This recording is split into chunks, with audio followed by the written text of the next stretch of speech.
ሁለት ቀን ይሞክርና ከባድ ነው አንተ እንዳልከው ስገሰግስ ሄጄ ሁለት ትንንሽ ዕቃዎችን ይየልህ አደባባይ ላይ ቆምኩ ማታ ከዚያ ብለው እየሳቁብኝ አረ ከባድ ነው ሁለት ቀንም ቆሞ ብርድና ዝናብ ነው ያለውና አርፌ ተቀመጥኩ አለኝ ሁለት ቀን 28 ቀን አለ ውጣ ለመሆኑስ ካልጠፋው ሰው ከሰው ጋር ኖረ ከሰው ጋር አድገ አደባባይ ላይ የወጣው አንተ ወንጌል ሰብክ ነው ወይስ የድር ጥሩምባ ይዘህ ነው የወጣው? ለተጠቃሚ ነው ዱብ የሚከለከለው። ድርጅት ከሆነ አጥንቶ አግሪመንት ወስዶ ሸክም ተቀብሎ ይሰጣል። ለተጠቃሚ ግን አትስጡ ነው ያለው። ለልጁ ልደት ሊደግስ ሰርግ ሊደግስ ከሆነ ይሄ ትልቅ ስህተት ነው።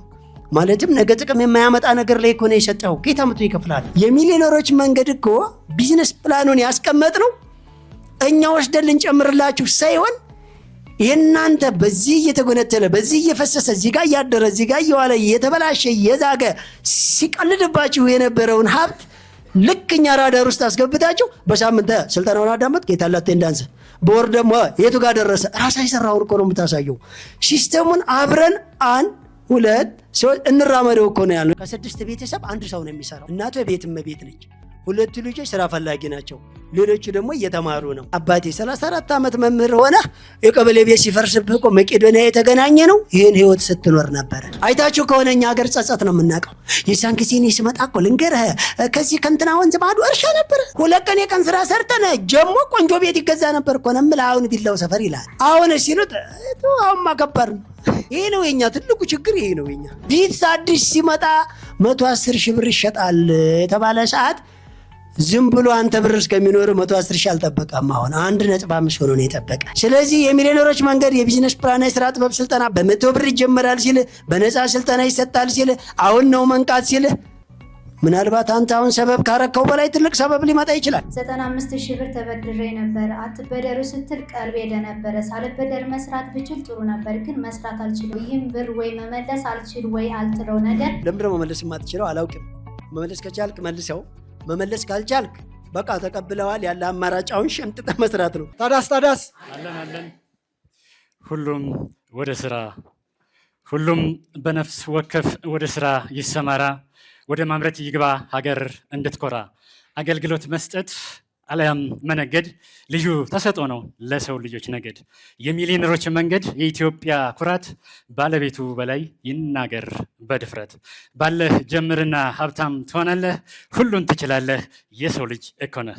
ሰላም ጤና ይስጥልን ክቡራትና ክቡራን፣ ሁላችሁም በያላችሁበት የፈጣሪ ሰላም ይብዛላችሁ እያልን እነሆ በበላይ መልቲሚዲያ እየተዘጋጀ ዘወትር በዚህ ሰዓት የሚተላለፈው የሚሊዮነሮች መንገድ የቢዝነስ ፕላንና የስራ ጥበብ ፕሮግራም ሰዓቱ ደርሶ ተጀመረ። እንኳን አደረሳችሁ፣ እንኳን አደረሰን። ሞራል ያንሳል። በዓለማችን ስኬታማ የሆኑ ግለሰቦች የሀሳብ ብዛት ሳይሆን የረቀቀ ሀሳባቸውን ወደ ተግባር መቀየር ነው የስኬት ምስጢሩ። የሚሊዮነሮች መንገድም እንዲሁ በጊዜ በቦታ በሁኔታ ሳይገደብ በራሱ ጊዜ በራሱ እውቀት በራሱ ልዕልና ትውልድን እየታደገ ለትውልድ እያስተማረ የሚገኝ ድንቅ ፕሮግራም የሚሊዮነሮች መንገድ። አትችልም እያለ የሚያግዝህ የለም እያለ ትከስራለህ እያለ ይልቁንስ ሂድ፣ ብረር፣ ተነስ፣ ተሰደድ አሊያም በማይሆኑ ቦታዎች ተቀመጥ የሚልህ ይህ አደገኛ ሳር ላይ ፍራቻ ነው። የሚሊዮነሮች መንገድ የቢዝነስ ፕላንና የስራ ጥበብ ፕሮግራም ይህን አደገኛ ሳር ላይ ፍራቻ ከስር ነቀሉ ነቅለን ጥለን በድህነት ላይ በጋራ እንዘምት ዘንድ ኑ አብረን እንስራ ይለናል የሚሊዮነሮች መንገድ። ትናንት በዛሬ ዛሬን በነገ በጊዜያችን ሰርተን ተለውጠን ለሌሎች መትረፍ ከጊዜ በላይ ልዕልና ነውና የሚሊዮነሮች መንገድም ይህንን የጊዜና የድል ልዕልና ለማስተማር ዝግጁ ከማንኛውም ጊዜ በላይ ለትውልድ እየተረፈ የሚገኝ ድንቅ ፕሮግራም። አሰልጣኛችን ጀግናው አቶ በላይ ሞርዲ በክብር ወደ መድረክ እየመጣ ነው። ከሀገር በላይ ሰርቶ ለትውልድና በረከት የሆነ ድንቅ ሰው።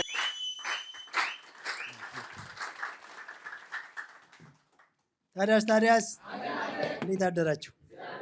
ማንኛውንም ፕሮግራም ማንኛውንም ስራ ማንኛውንም እቅድ ስንጀምር በየሃይማኖታችሁ ከፈጣሪ ጋር የአንድ ደቂቃ ይደናጽ።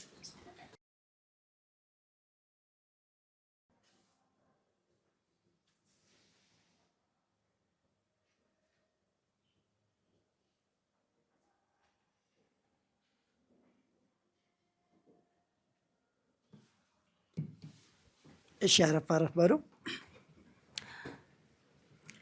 ጥሩ። ይህ የሚሊዮነሮች መንገድ የተሰኘው በበላይ መልቲ ሚዲያ እየተዘጋጀ ዘወትር በሀገሬ ቴሌቪዥን ቅዳሜ ምሽት ከ2 ሰዓት እስከ 4 ሰዓት ሲቀርብ የነበረው አሁን ደግሞ ወደ እሑድ ምሽት ተቀይሯል። ሁሉም የስልጠና አማራጮች ምናልባት በዚህ በሚሊዮነሮች መንገድ የቢዝነስ ፕላንና የስራ ጥበብ ፕሮግራም ሁላችሁም እንደምታውቁት የሚሰበከው የሚነገረው የምንማረው የምናንሸራሽረው ሀሳብ ስለ ቢዝነስ እና ቢዝነስ ብቻ ነው። እዚህ ፕሮግራም ላይ ሁላችሁም ስንገናኝ የምናቅደው አንድ ነገር አለ። የምር በሚሊዮነሮች መንገድ ወደ ሚሊዮነርነት እንዴት ሆኖ እንደሚኬድ በእያንዳንዱ ቀን አሁን ትልቁ ችግር ልብ አድርጉ። የሚሊዮነሮች መንገድ እስከ ስንት ዓመት ነው ስልጠና የሚሰጠው ለሚሉ ሰዎች ከጀመራችሁ ጀምሮ 5 ዓመት ነው የሚሰጠው። 5 ዓመት ለምን አስፈለገ ከተባለ መልቲ ሚሊዮነር ብቻ አይደለም መልቲ ቢሊዮነር እስከሚሆን ድረስ ሰውየው ስልጠናው ስለሚያስፈልገው ነው። ሌላው ከ5 ዓመት ስልጠና በኋላ ወደ ስራ የምናስገባው ሰልጣኝ የለንም። የጀመረ ቀን ወይም የጀመረ ሳምንት ወይም የጀመረ ወር ጀምሮ እስከ 5 ዓመት ድረስ ስልጠናውም ስራውም አብሮ ነው የሚሄደው። ይሄ እንግዲህ እንደተለመደው ለየት የሚያደርገው ስራና ስልጠናው አብሮ ስለሚሄድ ነው። ስልጠናው በቴሌቪዥን ወይም በዩቲዩብ ወይም በአካል ሁሉንም ስለሚያካትት ነው። ሌላው ማንኛውም ሰው ያልገባውን ጥያቄ በርቀትም ይሁን በቅርበት ሲጠይቅ እንዲመለስለት ነው። ሌላው ሲጠይቅ እንዲመለስለት እሱ በፈለገው መንገድ ብቻ መጠበቅ የለበትም። እኛ በገባን መንገድ ነው የምንመልስለት። ስለዚህ የመለስንለትን ብቻ አፕላይ ማድረግ ነው ከሱ የሚጠበቀው። ማለትም የመጀመሪያው እርግጠኛ ሆኖ ለሚመለሰው መልስ ለምን ካላችሁ ባጠናነውና በኖርነው የምር እናንተን ይለውጣል ብለን ባረጋገጥነው ነገር ላይ ተንተርሰን ስለሆነ የምንሰጠው መልስ አላረካኝም የሚባል መልስ አይኑር። ካለም ደግሞ ደጋግማችሁ በተለያየ መንገድ ጠይቁ ማለት ነው። ትልቁ ነገር ግን በየሳምንቱ 2 ሰዓት የኛም ፕሮግራም የማይከታተል ሰው በታምር ሚሊዮነር ለመሆንም ይቸገራል። ከሆነ እንኳ ምጡ ተቸግሮ በጣም ደክሞ ነው እንጂ በቀላል ሚሊዮነር መሆን አይችልም። ብዙ ያደክመዋል። የምር ምላችሁ ሲስተሟን በቀላሉ የምትከታተሏል ከሆነ አንድም ሰው ሳይጨናነቅ አንድም ሰው የህይወት ፋይቲንግ ሳይገጥመው ቀስ እያለ ወክ እያደረገ ይኖረዋል ማለት ነው። በእርግጥ የባህል ጨዋታ ያክል ቀላል ነው ስንል ያው የባህል ጨዋታ ጉጉት፣ ነፃነት፣ ልምምድ፣ ደስታ ስላለው በብዙ ጊዜ ትኩረት ከማድረጋችን የተነሳ የሚኖር ለማለት ነው የተፈለገው እንጂ ዝም ብሎ ድንገት ተነስቶ ይቀየራል እያልን አይደለም። አይታችሁት ከሆነ ሙሉ በሙሉ የህይወት ልምምድን የምንማርበት ነው። እንዴት ካላችሁ ከትንሿ ጀምረን እንዴት እየዘወር ነው እንደምንሄድ በቃ ያለማቋረጥ ክትትል፣ ያልገባውን መጠየቅ፣ የሰራውን በየወር ማሳየት፣ በየሳምንት ያልገባውን መጠየቅ፣ አቴንዳንስ መሙላት፣ ራዳር ውስጥ ሲስተም ውስጥ መግባት፣ መገናኘት፣ ልምዱን መለዋወጥና ያለማቋረጥ ቀስ እያሉ ለውጡን ማምጣት ስለሆነ ከባድ የሚባለው ነገር የቱ ጋር እንደሆነም ማግኘት አትችሉም። በትክክለኛው መንገድ ሄዳችሁ ከፈተሻችሁት ሲጀመር ወኪንግ ነው። ቀስ እያላችሁ 1 2 በቃ በእርምጃ የሚኬድ እንጂ በሩጫ የሚኬድ ቢዝነስ ፕላን በጭራሽ ይዘን አልመጣንም። አሁን ግን በመጀመሪያ ዛሬ የምሰጠው ከርቀት ከባህር ማዶ ወይም ባኛው ሀገር ውስጥ ሆነው ወደዚህ ፕሮግራም ላይ መገኘት ለማይችሉ መጀመሪያ የነሱን ጥያቄ ከዳታቤዝ ጥቅልል አድርጋ የያዘች ወይም የያዘን ሰው ወደ መድረክ ላኩልኝ ማለት ነው። የነሱን ጥያቄ ግን ማለት የሁላችሁም ጥያቄ ነው። አንድ ሰው የሚጠየቀው ጥያቄ የሁሉም ሰው ጥያቄ ነው። ደንበኛ እንዴት ለያዝ ካለ የሁሉም ሰው ጥያቄ ነው አይደለም ነው እኮ። የምር እንዴት ነው ግን ሚሊዮነር መሆነው? አሁን ከሰላሙ ጋር፣ አሁን ከኑሮ ውድነቱ ጋር፣ አሁን ከግብር መክበዱ ጋር፣ አሁን በዚች ሀገር ላይ ካለ ሁሉም ሰው ይመለከተዋል አይመለከተውም? ይመለከተዋል። እያንዳንዱ እምቢ ያለኝ ደክሜ ስልጠናው ገብቶኛል አላቋርጥም ግን ተግባሩ እምቢ ያለኝ ካለ ሁሉም ሰው ይመለከተዋል። እንዴት ወደ ተግባሩ ይቀይር። ነገር ግን ጥሩ እየመጣ ነው። ስልጠናውን ብዙ ባላዳመጥም ለውጡን አምጥቼዋለሁ፣ ነገር ግን ሂሳቡን ለመስራት ተንታታብኝ ካለ ሁሉም ሰው ይገጥመዋል። ስለዚህ የትኛውም አካባቢ ሆኖ የሚጠየቅን ጥያቄ ሁላችሁም በተጠንቀቅና በነቂስ አዳምጡ። ወደ መድረክ ላኩልኝ ማለት ነው ጥያቄ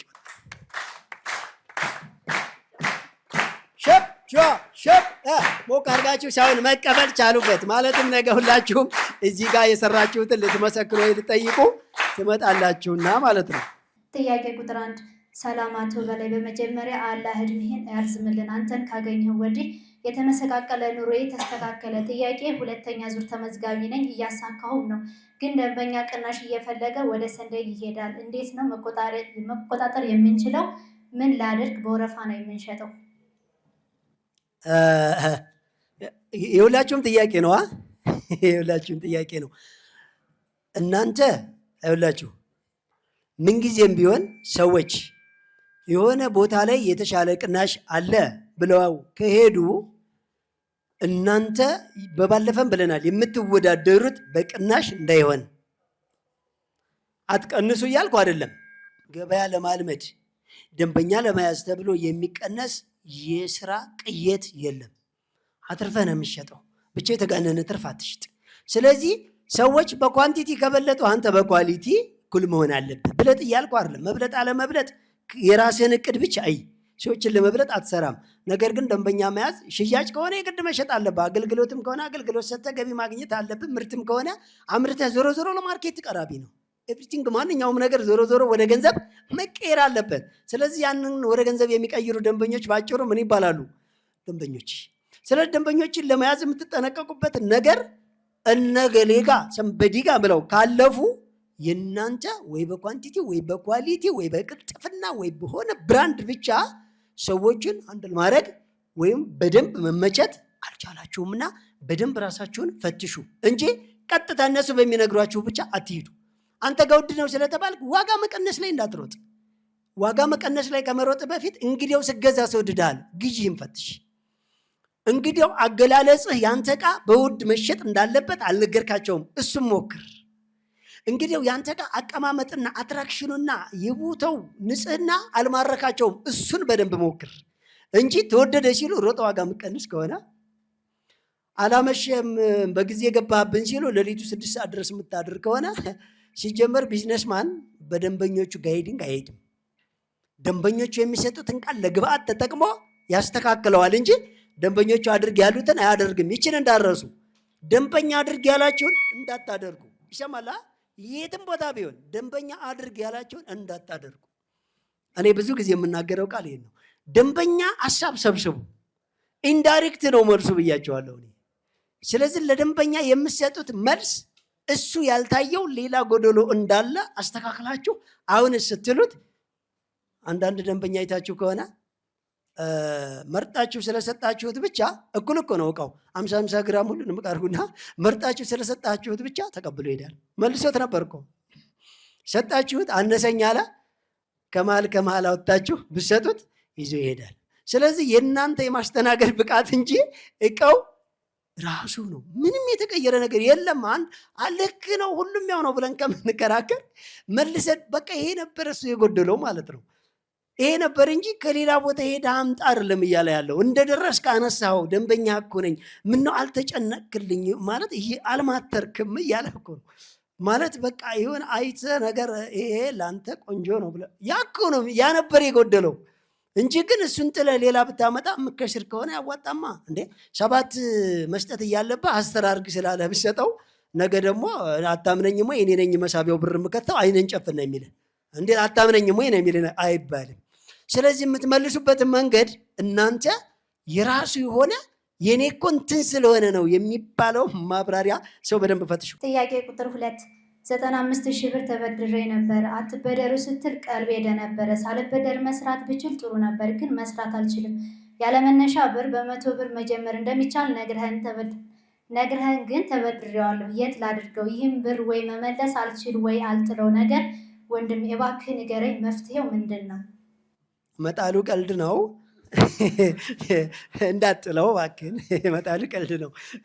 ለማንኛውም ለምንድነው መመለስ የማትችለው? አላውቅም። መመለስ ከቻልክ መልሰው፣ መመለስ ካልቻልክ በቃ ተቀብለዋል። ያለ አማራጫውን ሸምጥጠ መስራት ነው። ምን ይደረጋል? ሰው ተቀብሎታል አይደለ? በነገራችን ላይ ብድር ወይም መቀበል የተከለከለበት ራሱን የቻለ ምክንያት አለ። ዝም ብለን አይደለም፣ ዓለምን ያጠና ነው። የተለያየ ሀገር ላይ ብድር ራሱን ችሎ የሚያስፈልግበት ሰዓትና ቦታ አለ። እንዴት ስትሉኝ አሳማኝ ነገር ኤክስፒሪያንስ ላላቸው አትራፊነቱን ለተረጋገጠ ድርጅት እነሱ ወይ ሌላ ብራንች በሚከፍቱ ሰዓት አቅም ሲያንስ ወይ በዓላትና የተለየ አዲስ የኮማንድ ፖስት አስቸኳይ አዋጆች ወጥተው ከዛ ጋር ሰፊ አቅርቦት። አሁን ሰሞኑን አይታችሁ ከሆነ የተለያየ ፕሮግራም ዓመታዊ በጀት መዝጊያ ነው። ሆቴሎች፣ ሬስቶራንቶች፣ ምግብ ዝግጅቶች፣ ኢቨንት ኦርጋናይዜሽኖች በጣም ከፍተኛ ውጥረት ላይ ናቸው። በእንደዛ አይነት ሰዓት በጀት ባነሳቸው ሰዓት ዕቃ ክሬዲት ሊወስዱ ይችላሉ። ከማይክሮ ፋይናንስ ከትልቅ ባንክ ሊበደሩ ይችላሉ። የተለያየ ነገር አስይዘው ኪራይ ሊወስዱ። በእንደዚህ ሰዓት አልተከለከለም። እርጀንት ወይም ወሳኝ ለሆነ ነገር አይደለም። መደበኛ ግን ረብጣ ብር መጥቶ ስራውን አዲስ አድርጎ ይከፍትልኛል፣ ገንዘቡ ራሱ ስራውን ያቋቁምልኛል፣ ከዛ ዝም ብሎ ትርፍ ያመጣልኛል፣ ማናጀሩን ቀጥሮ ባለሙያውን ቀጥሮ የሚሉ እንደዛ አይነት አመለካከት ላላቸው ነው መቀበልም መበደርም ክልክል ነው ያልነው እንጂ አስፈላጊ ለሆነ ለተረጋገጠና ለተጠና ነገር ሰፋ ያለ ፕሮጀክት ድንገት ከመጣ መበደርም ይሁን መቀበል አለ። ይህን እንዳትረሱ። ስለ ሰውየው ለእንደዛ አይነት አስቸኳይና ልዩ ጉዳይ ከሆነ ይችላል። ነገር ግን እኛ ያዘን ነው ጥቃቅን መሬት ከሊዝ ነፃ ወይም ከቤተሰብ ወስደው ከማይክሮ ፋይናንስ ወይም ከዘመድ ብር ይወስዱና ከዛ ባለሙያና ማናጀር ቀጥረው የጫት ፌስታል ጠቅልለው እዛ ጋር ቁጭ ለሚሉ ሰዎች ነው ብድር የተከለከለው እንጂ አሳማኝ ለሆነ ነገርና ማርኬትን ኤክስፓንድ ወይም ለኢንቨስትመንት የተሻለ ፕሮፌሽን ከሆነ እንደየሰዓቱና ቦታው ሊያስፈልግ ይችላል ማለት ነው። ስለ ዱቤ አሰጣጥም በባለፈው አውርተናል። ዱቤ ክልክል ነው ያልንበት ለተጠቃሚ ነው ዱቤ የሚከለከለው። ድርጅት ከሆነ አጥንቶ አይቶ አረጋግጦ አግሪመንት ወስዶ ሸክም ተቀብሎ ይሰጣል። አዋጭነት ያለው አቋም ያለው እያደገ ሄደ የሚሊዮኖች መንገድ ስልጠና እየተከታተለ ያለ ወይም ደግሞ ሀሳቡ የገባው ድርጅት ከሆነ ክሬዲት ተቀብላችሁ ክሬዲት መስጠት ግድ ነው። በቼክም በኖርማልም መስጠት ግድ የሚልበትም መንገድ አለ። ለተጠቃሚ ግን አትስጡ ነው ያለው። እንግዳ ለመጣ የቅንጦት ዕቃ ለሚጋብዝ ለልጁ ልደት ሊደግስ ሰርግ ሊደግስ ወይም ደግሞ ደመወዝ እስከሚመጣ ሊበላ ከሆነ ወይም ወንበርና አልጋ ሊገዛ ከሆነ ይሄ ትልቅ ስህተት ነው። ማለትም ነገ ጥቅም የማያመጣ ነገር ላይ ከሆነ የሰጠው ጌታ መቶ ይከፍላል። ያ ሰውዬ ግን ትራንዛክት ድርጅትም ቢሆኑ ግን መጠናት አለባቸው። ከዛ ጋር እያያዛል ወንድሜ። ስለዚህ ከቻልክ መልስ፣ ካልቻልክ ግን በተበደርከው ብር ብድርንም እየከፈልክ የሚሊዮነሮችን መንገድ የቢዝነስ ፕላን እቅድ በየወር ካሳካ ቀጥልበት ነው የምልሽ። አሁን ላይ ባንክ ተቀጥሬ እየሰራሁ ነው። የራሴን ንግድ በ100 ሺህ ብር ስራ ለመጀመር በጣም እፈልጋለሁ። ስራዬን ትቼ ንግዱን እንዳልጀምር ከባንክ የወሰድኩት ተከፍሎ ያላለቀ የቤት ብድር አለብኝ። ባንኩን ትቼ በወጣ ብድሩን በየወሩ 40 ሺህ ብር ምን እከፍላለሁ? በ100 ሺህ ብር የሚጀምረው ንግድ ዕዳዬን ይከፍልልኛል? የንግዱ ሀሳብ ከድሮ ጀምሮ ህልሜ ነበር እና ህልሜን እንድኖር ምን ትመክረኛለህ? መልስህን በጉጉት እጠብቃለሁ። ጥሩ። በነገራችን ላይ ማንኛችሁም ባንክ የሚሆን ታንክ ተቀጥራችሁ የምትሰሩበት ፕሮፌሽናል ሙያ ለቃችሁ ከመውጣታችሁ በፊት በትርፍ ሰዓት የምትሰሩትን ስራ አስተካክሉ ብለናል። ማንኛውም ተቀጥራችሁ የምትሰሩበት ሙያ ወይም ደግሞ ያ ቦታ ጊዜያችሁን የሚሆን እውቀታችሁን የገዛ ቦታ ከዚያ የተሻለ በትርፍ ጊዜያችሁ የገነባችሁ ቢዝነስ ከዚያ የተሻለ ትርፍ እስከሚያመጣ ድረስ ስራችሁን በመደበኛ ሰዓት ቅጥር ስራችሁን በትርፍ ሰዓትና የማህበራዊ ህይወት ጊዜ፣ የቤተሰብ ጊዜ፣ የተለያዩ የረፍት ጊዜያችሁን ግን ሙሉ ከእንቅልፍ ጊዜ ሳይቀር ቀንሳችሁ ይህንን ሲስተም ገንቡ ነው ያልነው። ነገር ግን አሁን ምሳሌ ወንድማችን ያለን ሙሉ ጊዜውን ይህን ቢዝነስ ፕላን መስራት ፈልጓል። እዛ ጋር ግን ደግሞ ዕዳ አለበት የተበደረው። በነገራችን ላይ ለቤት የተበደርከው ብር በየወር 40 ሺህ የሚሆን 50 ሺህ ቤት ከሆነ የገዛበት ቤቱ አይከፍልም ወይ? አንድ ጥያቄ ነው። ቤቱ የሚከፍል ከሆነ በቃ ራሱን ችሎ ሪሳይክል እያደረገ ነው። የጨረሰ ሰዓት ዕዳውን ይጨርስ፣ አንተ ሌላ ስራ። ነገር ግን ቤቱ ተገዝቶ ያንን በየወር የሚከፈለውን ዕዳ የማይመልስ ከሆነና ያንተን ደመወዝ ከሆነ የሚጠብቀው ዕዳ እስከሚያልቅ ድረስ እዛ መቆየት አይቀርም። ወይም ደግሞ በትርፍ ሰዓት የገነባው የሚሊዮነሮች መንገድ የቢዝነስ ፕላንና የስራ ጥበብ ቢዝነስ ከአንተ ደመወዝ በላይ ከፍ ብሎ ቢዝነሱንም ማሳካት ያንንም ዕዳ የመክፈል አቅም ሲኖረው ነው ከዛ መልቀቅ ያለብህ። አሁን ግን ቢሰለችም ባይሰለችም ነገን እያሰብክ ተቋቋመው ነው የምልህ እዛ ጋር። እሺ፣ ጥያቄ ቁጥር 4 ሰላም፣ እንዴት ናችሁ? ጥያቄ ነበረኝ። የሚሊዮነሮች መንገድ በዱቤ መግዛትን ይፈቅዳል፣ መበደርን ግን አይፈቅድም። በብር ማነስ ምክንያት አንዳንድ የሚያመጡ ስራዎች አሉ። አንዳንድ ቤተሰብ ወይም ጓደኛ ደግሞ ለአንድ ሳምንት ወይም ለአንድ ወር ብር ከፈለጋችሁ እኛ ጋር አለ የሚሉ አሉ። ይሄን ሀሳብ እንዴት ይታያል? ቀደም እንዳልኩት ነው። ለአንድ ሳምንት የሚሆን ለአንድ ወር እኔ ጋር የሆነ ገንዘብ አለ ስራበት፣ ወይም ደግሞ የነች ነገር ትንሽ ከቦነሷ ታቀምሰኛለህና ጫንበት ካለ አሁን እንዳልኳችሁ ነው። ምንድን ነበር ወቅታዊ ጉዳይ? በዓል ነው። የተለየ ኢንቨስትመንቱ ወጣ ያለ ወቅታዊ ጉዳይ ነው። እዛ ላይ ትኩረት አድርገህ እስካሁን የተጓደለብህን ለማሟላት ወይም ወደፊት ሲጎድልብህ ከቨር ለማድረግ ያችን ታይም ተጠቅመህ ለየት ያለ አቅም የምታወጣበት እንደዛ ከሆነ ነው። ያለዛ የቅድሙ መልስ ነው ራሱን ችሎ ከብድር ወይም ከዱቤው ጋር። በነገራችን ላይ አንዳንድ ሰዎች እቃ ዱቤ ተቀበሉ ግን አትበደሩ ምንድነው ልዩነቱ የሚሉም ሰዎች አሉ። ልዩነት አለው። እሺ ጥሬ ብር ነው ወዴት የምታደርጉት።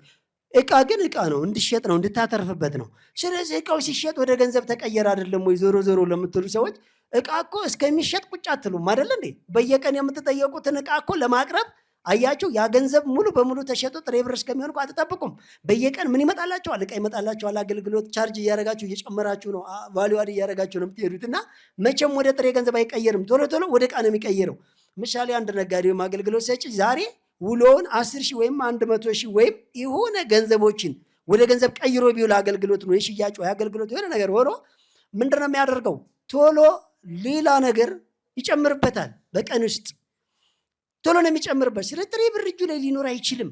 እንደው በትንሽ ባለሱቆችን ብነግራቸው በቀን እኮ 20-30 እቃ አውራጆች ይመጣሉ እኮ ደጃችሁ። ሌላም ሰዎች እንደዚህ ነው። የተለያየ አገልግሎት የምትሰጡ ሰዎች ፓኬጅ የምትገዙት ነገር አለ።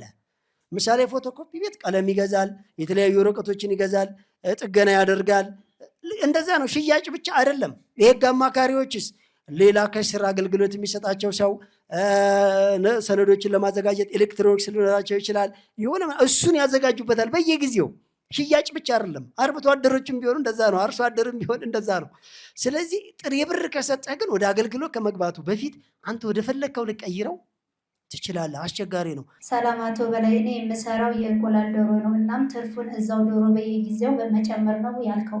ግን በየጊዜው መጨመር በሽታ ስለሚያመጣ እና ስለሚበሏቸው መጨመር አልችልም እና ምን ላድርግ? አብርሃም ነኝ ከባህር ዳር።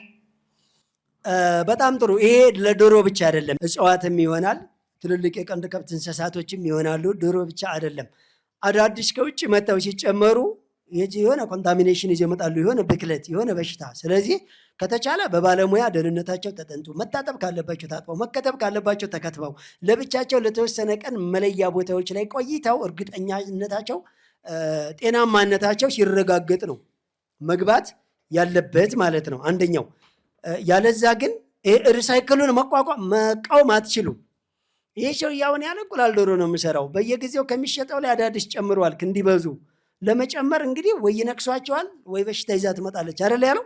እና እንደዛ ስለሆነ ብሩን አጠራቅሜ ብዙ ሲሆኑ ነው አንድ ጊዜ የምገዛው ማለት አይችልም። እኔ አሁን እንደነገርኳችሁ የተቻለ ያክል በባለሙያ ማስጠናት፣ ለትንሽ ቀን ማቆየት፣ ከዛ ቀስ እያደረገ እሱ ባለበት እየለቀቀ የማላመድ ስራን ከሌሎቹ ጋር መስራት፣ ጤናማነታቸውን በባለሙያ ወይም ደግሞ በራሱ ቴክኒካሊ በሆነ ዘዴ ቼክ ለማድረግ መሞከር፣ ብዙ ጊዜ ደግሞ በሽታ ተከላካይ የሆኑ መኖዎችን መስጠት፣ ክትትል ማድረግ። እስቲል አሁን እንዳልኳችሁ ማጠብ ካለበት ሁሉ ማጽዳት ካለበት ሁሉ ማጽዳት፣ በተለያየ ነገር መወልወል ካለባቸው ሁሉ ሊወለውል ይችላል እንጂ ምንም አይነት ነገር ቢሆን ሪሳይክል ሲስተሙን በየጊዜው አድ የሚደረገውን ነገር ማቆም ግን ተገቢ አይደለም። እሺ ቀጥይ።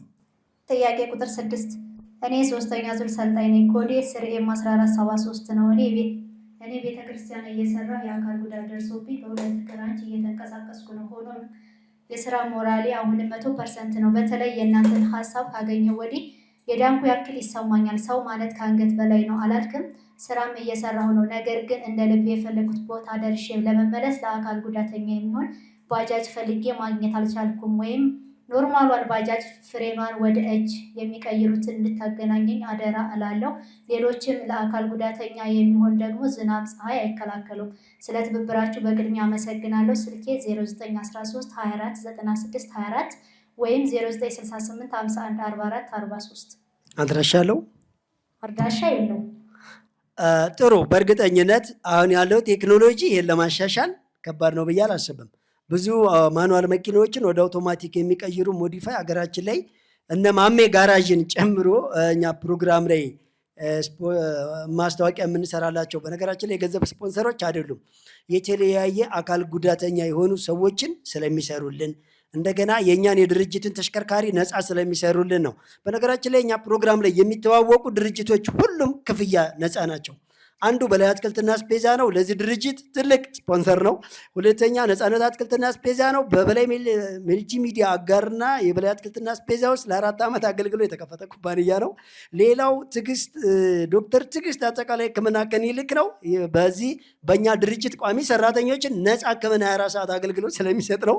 ማሜ ጋራጅም ደግሞ እንደዚህ አይነት ደጋግና ለሀገር ዋጋ ሲከፍሉ ችግር የደረሰባቸውን ሰዎች ለአካል ጉዳተኞች የሚመች ሞዲፋይ ማርሾችን ስለሚገጥም ከስልኩ ላይ ወስደው ወይ ሌላ ደጋግ ሰዎች ወይ የራሳችን አጋር ማሜ ጋራጅ ይህን እግር አልባ የሆነውን ወገናችንን በቀላሉ በእጅ ብቻ ፍሬንና ነዳጅ የሚሰጥ ተሽከርካሪ በቀላሉ ሞዲፋይ አድርጎ እንደሚያስተካክልለት እርግጠኛ ነን።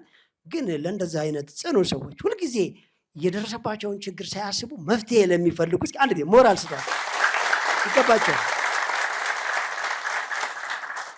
በቀን ችግር እንቀርፋለን። የሚሊዮነሮች መንገድ ልዩ የቴሌቪዥን ፕሮግራም። እጆት ላይ ምን ያህል ገንዘብ አለ? ብዙ ገንዘብ፣ ትንሽ ገንዘብ፣ ምንም ገንዘብ አሳስቦት በዚህ ታላቅ መላ ይዘን መጥተናል። ሚሊዮኖችን በአጭር ጊዜ ሚሊዮነር የሚሆኑበት የቢዝነስና የሥራ ጥበብ ሥልጠና ልዩ የቴሌቪዥን ፕሮግራም የሚሊዮነሮች መንገድ በበላይ አትክልትና አስቤዛ መሥራችና ባለቤትነት በበላይ መልቲ ሚዲያ ይዘጋጃል። ዘወትር ቅዳሜ ከምሽቱ 2 ሰዓት ጀምሮ በሀገሬ ቴሌቪዥን ይቀርባል። የሚሊዮነሮች መንገድ። እንዴት ሚሊዮነር እሆናለሁ ብለው አይጨነቁ። እኛ ዘንድ በተግባር ተፈትነው ውጤታማነታቸው የተረጋገጠ የቢዝነስ ጥበቦችን ይኮመኩማል። ይሰለጥናሉ፣ ይማራሉ፣ ቢዝነስዎን ይጀምራሉ፣ ስኬታማ ይሆናሉ። የሚሊዮነሮች መንገድ። ሰርቶ መለወጥ ይቻላል፣ ተችሏልም። የሚሊዮነሮች መንገድ። ጥያቄ ቁጥር 7 በመጀመሪያ ለአቶ በላይና ለወይዘሮ ኪያ እንዲሁም ለመላው ቤተሰቦቹ በልዑል እግዚአብሔር ስም እንደምን ሰነበታችሁ? ጥያቄ የልምድ ነጋዴ ነኝ። የጀመርኩት 90838 ብር ነው። አሁን የደረስኩት 1,156,395 ብር ደርሷል። አሁን ያስቸገረኝ ማከፋፈል ጀምሬ የችርቻሮና የጅምላውን ኦዲት ሳደርግ ተቸገርኩ። ሁለተኛ ጎበዝ ሰራተኛ ብር ነው ማቴሪያል የሚሸለመው። ሶስተኛ በባህር ዳር ሸቀጥ የሚያከፋፍል ካለ በ0924472526 በለስቲ አለም እባላለሁ። የሁለተኛ ዙር ሰልጣኝ ነኝ። ኮዴ 2M746 ሁለተኛ ዙር ሰልጣኝ ነው። በነገራችን ላይ የአንደኛ ዙሮች ደረጃ ላይ ከች ያለ ባለደብል ፈጣን ቢዝነስ ማን ነውና ሞራል ስጡልኝ በእናታችሁ። ባለበት ባህር ዳር ይድረሰው። ኢትዮጵያ ሰርቶ መለወጥ የባህል ጨዋታ ያክል ቀላል ነው ያልነውን ለዘመናት ግራ ተጋብተው ብዙ ዋጋ ከፍለው ወደ ውጭ ተሰደው በጅምላ ሲነግዱ፣ እርሻ ሲያርሱ፣ በቅጥር ሲሰሩ ብዙ ሞክረው ከባድ ነው ብለው ተስፋ የቆረጡ ሰዎች እቺ ሲስተም ተከትለው እንደውም ከኛ ራዳር ውጪ እስከ መብረርና ቆይ ቁም ቀስ ብለህ ሂድ ማለት ደርሰናል። የምሬን ነው የማወራችሁና ጀግኖች ከልብ እናመሰግናለን። ስልኩ ስክሪን ላይ በደንብ አስቀምጠናል። በስልኩ እየደወላችሁ ሀሳብም ውሰዱ፣ ከሱ ጋር እቃም ውሰዱ። ትልልቅ አቅራቢዎች ደግሞ እንደዚህ ሴንትራል ከተማ ላይ መሀል ላይ ያላችሁ የአግሮ ኢንዱስትሪ የሚሆን የፋብሪካ እቃዎችን ወደ እሱ ለማስገባት ተሯሯጡ። ከእንደዚህ አይነት ሰው ጋር ነው ሪሌሽን ፍጠሩ ያልነው። ስልኩን አስቀምጠንላቸዋል። ቀጥይ። በነገራችን ላይ ሶሪ ለቀረው መልስ ግን ጎበዝ ቢዝነስማን ወይም ጎበዝ ተወዳዳሪ ይህ ፕሮግራም እስካሁን 36 ሰዎችን እንደሸለመ ያውቃል ወይም መረጃ ደርሶታል። በገንዘብ ነው ወይስ በቁስ? በቁስ ነው የምንሸልመው። ቅድም እንደነገርናችሁ ብር ነው፣ በቁስ ነው የምንሸልመው። በቁስ ስንት የሚያክል የሚያወጣ ይሆን በየጊዜው የምናስቀምጠውን። በነገራችን ላይ የመጀመሪያ ዙሮች ከ2 ወር ረፍታቸው በኋላ ጥቂት ወራት ነው የቀራቸው። የመጀመሪያ ዙሮች የሚሊዮነሮች መንገድ ትልቁ የግብግብና የጎል ሴት ጉዳይ ልንገመግም ነው። አይታችሁ ከሆነ የነሱ የ2 ዓመት የሚሊዮነሮች መንገድ የመጀመሪያ ዙር ሰልጣኞች 100 ብር የጀመረ ሰው የምር የት ደረሰ? እውነት ሚሊዮነር ሆኗል ወይ? የምር በ100 ሺህ የጀመረ ሰው የምር 4 ሚሊዮን አድርሶታል ወይ? ወይስ ስንት ደረሰ? ለመሆኑ የት ላይ ደረሰ? 5 ሰዎች በተጨባጭ ለውጥ ካመጡ ለኔ ታምር ነው ያሉ በውስጥም በውጭም የሚመለከቱ ሰዎች 1ኛ ዓመት ላይ ብቻ 10 ምናምን ሰዎች ሪከርዱን ሰብረው አይተዋል። ለመሆኑ ግን 2ኛ ዓመት ላይ በጣም እየወደቁ ሊመጡ የሚችሉ ስለሚኖሩ ግን ስንቶች እንደሚያሳኩት የምናይበትና የሚሊዮነሮች መንገድ መጽሐፍም ለዛሬ ዓመት ሊሆነው ነው ኦሬዲ ለገና ምረቃ ተዘጋጅቶ እንደገና ብዙ ነገር እንዲካተትበት በጋራ ከባለሙያዎች ጋር ታሽቶ ምንም ሐሳቡን ባይቀይርም መሻሻል ያለባቸውን ነገሮች ጨምረን ከእውቀቱን ያማከለና አዳዲስ እውቀቶችንም የተጨመረበት ቀደም ሲሉ የተጠኑ ነገሮችን የተሻሻለበት ስለሆነ እሱ የሚመረቅበትና ሚሊዮነሮችን በተጨባጭ ምን ያክል አገር በቀል ኩባንያዎች ከትንቢያ ላይ ተነስተው ራሳቸውን የት እንዳደረሱ የምርም ከዚህ ሁሉ ሚሊዮን ግብስብስ ሰው ውስጥ ፍሬ ያላቸውና በተግባር ታሪክ መቀየር የሚችሉ አገር በቀል ጀግኖች እንዳሉ የምታዩበት ነው። የምርም ከምዕራባውያኖች ቀኝ ግዛት ነፃ የምንወጣበት እንዲቆየን እኮ አድዋን እያከበርን ምን ነው እንዳትሉኝ፣ ኢኮኖሚካሊ እና የቴክኖሎጂ ቀኝ ግዛት እኮ ከገባን ቆየን፣ ተጠምዘናል እኮ። ማነው መብት ያለው? አንድ የተሻለ የተማረ ሰው ሌላ ተውትና እኔ እኮ በቀን ከሚገባልኝ 100 ሚሴጅ 10 ወደ ውጭና እኮ ነው። ገብቷቸዋል አይደለ? 10 ወደ ውጭና ነው። 10 ደግሞ ለምን መጽሐፉ ቀድሞ ወደ ብር አይሸጥም ነው። ይህ ፕሮግራም በነፃ ማስታወቂያ ይሰራል። በየወር ግን የአየር ሰዓት ብቻ 1 ሚሊዮን ብር አለበት። ገብቷቸዋል። ይህ ፕሮግራም ብቻ አይደለም፣ ሌላ ለፌስ ቱ ፌስ በፊት ለፊት ለሚሰጡ ስልጠናዎች እንደዚህ በእናንተ በአካል እንደሚሰጠው መደበኛ በሚሰጠው ማረሚያ ቤቶች በሚሰጠው ለአካል ጉዳተኞች በሚዘጋጀው እያንዳንዱ ይሄ ከዚህ ውጭ ከዚህ መድረክ ውጭ ለምታዩት ደግሞ ሚሊዮን ሰዎች ሌላ ወጪ አለበት። ነገር ግን ቅድሚያ የፋይናንስን ጉዳይ ትኩረት እንዳናደርግ ነው በላይ አትክልትና አስቤዛ ማዕከልን በአጥንትና በደም በሉት በላ ብቻ አይደለም የምር የተቋቋመው እሱ ድርጅት ተቋቁሞ ነው በገፍ ይህንን ፕሮግራም እየገፋ ያለው። ስለዚህ ለድርጅታችን ለበላይ አትክልትና አስቤዛ ሞራል ስለ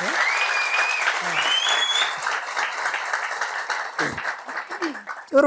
አሁን ኢትዮጵያ ውስጥ ሰርቶ መለወጥ የባህል ጨዋታ ያክል ቀላል ነው ያልናችሁን ሁላችሁም የምትስማሙበት አንድ አሁን የሚሊዮነሮች መንገድ የ2 ዓመት የመጨረሻ ምረቃ ሲሰራ፣ ሁለተኛው ሚሊዮነር ከሆናችሁ በኋላ እያንዳንዳችሁ እንደዚህ አይነት ፕሮግራም አቋቁማችሁ በነፃ ሁሉም ሰው በትንሹ 100 ከተሞች ላይ ተቋቋመ ማለት የሚሊዮነሮች መንገድ በብዙዎች ተወረሰ ማለት የዚያን ጊዜ ታውታላችሁ ምን አይነት ሚሊዮነሮች እንደ አሸን እንደሚፈደፈዱ ማለት ነው። የዚያን ጊዜ ግሪን ካርድ ምዕራባውያኖች ጋር አይደለም ኢትዮጵያ ውስጥ። እሺ ኢትዮጵያ ውስጥ ሰላም አቶ በላይ እድሜና ጤና ይስጥልኝ። የሱፍ እባላለሁ። የ3ኛ ዙር ሰልጣኝ ነኝ። ኮድ ኤም 397 የምሰራው ሸቀጥ ነው። ያስመዘገቡት ሸቀጥ ነው። ነገር ግን ስራው በአሁን ሰዓት ካፒታል ከ100 ሺህ ብር በላይ ስለሆነ የተወሰኑ እቃዎችን ለይቼ በሸቀጥ ስም ማስኬድ እችላለሁ። ማለትም የሱቅ ኪራይ ኤክስትራ ወጪ በሚደርስበት ልክ እያነሳሁለት። ሁለተኛ እኔ የምሰራበት ባለሁበት አካባቢ ሌሊትም ስራ አለው። ከተቻለ አጋዥ ወይም ሰራተኛ ወይም ደግሞ እህቴን በፈረቃ መስራት እችላለሁ። ይህንን ግልጽ ባለ መንገድ አብራራልኝ። ለምሰጠው መልስም አመሰግናለሁ። ከሸዋሮቢት ሸዋሮቢት የበረዋ ገነት እኔንም እንኳን አበርክታላችኋለች። አጨብጭቡ ብላ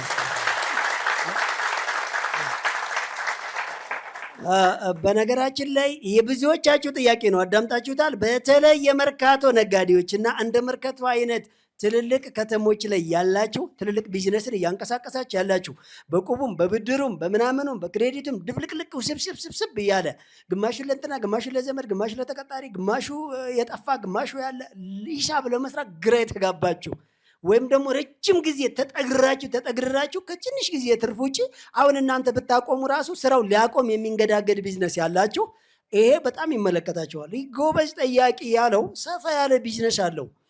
ሁሉንም ቢዝነስ ለማስኬድ የኛ ቢዝነስ ፕላን ከ100 ሺህ ብር በላይ አትጀምሩ ብሏል። ስለዚህ ምንድነው ያደረገው? 100 ሺህ የምትሆነዋን ብቻ እቃ ለይቶ እሷን ሪሳይክል ለማድረግ ለመነጠል ነው የተጠነቀቀው። ልክ ነው ወንድሜ፣ ቀጥል። እሷን ብቻ በፐርሰንት ምሳሌ የ1 ሚሊዮን ከሆነ ሱቅ ውስጥ ያለው ይሄ 100,000 ብር ካፒታል ለብቻዋ የኛ የተወሰነችዋን አይተም ሲለይ መሳቢያዋን ሲለይ ስንት ፐርሰንት ይደርስበታል? ለምሳሌ ነው 10% አይደለ? 1 ቢሊዮን ከሆነ 1% ሊደርስበት ይችላል። ምን ለማለት የኛ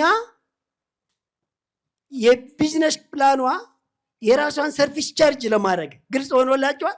የቤት ኪራይ ዋናው ቢዝነስ 1 ሚሊዮን ሆኖ የኛ 100,000 ከሆነች በእኛ ቢዝነስ ፕላን የጀመራት የራሱን የኛ ስል የሱ ነው። ግን ሲስተሙ ምን ማድረግ አለበት? ስለዚህ የቤት ኪራይ ስንት ፐርሰንት ይደርስበታል? ይሄኛው 10% አይደለ? የውሃ የሚሆን የመብራት የሚሆን የሰራተኛ የሚሆን የቤት ኪራይ ይሁን የግብር ይሁን በፐርሰንት ይደርስበታል። ከዛ ውጪ ግን ከዛ ጋር ማቀላቀል የለበትም። ከዛ ውጪ ያለውን ትርፍ ግን ሪሳይክል ነው የሚያደርገው፣ መልሶ ቫልዩ አድ ነው የሚያደርገው። እዛው ላይ ነው አገልግሎቱን ማስፋፋት ነው። ንግድ ከሆነ እቃውን ማስፋፋት ነው። እርባታ ከሆነ እንስሳቶችን ማስፋፋት ነው። ማኑፋክቸሪንግ ከሆነ የማሽኑን አቅምና የሰራተኞችን የቴክኖሎጂ ብቃቱን ማስፋፋት ነው እዛው ላይ። ለምን በየወር የደረሰበት ደረጃ ከፍ እያለ እንዲሄድ እርግጠኛ ነኝ። በ1 ሚሊዮን እና በ5 ሚሊዮን እየሰራ ያለው ለረጅም ዓመት የቆየና አሁን ትልቅ ካፒታል ያዘለው ሲስተም ይሄኛው አልፎት ሌላ ቆንጆ ብራንች ይከፍታል።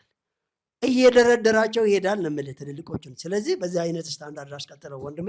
እሺ ቀጥታ ጥያቄ ቁጥር 10 ጥያቄ ከዳቦ ቤት ተረክቤ ለምግብና ለሻይ ቤቶች መስጠት ነበር። ነገር ግን እኔ የምሰጣቸው ዳቦ ከሌሎቹ የተለየ ስላልሆነ ተረካቢ አጣው። ሂሳብ ስቀንስ የሚሰጡኝ ሰዎች ለምን ትቀንሳለህ ይሉኛል።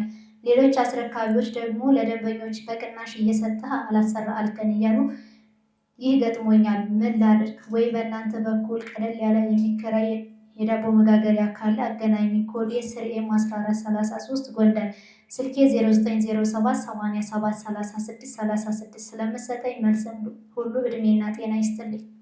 መቼ ነው ስልጠና የሚጀመረው?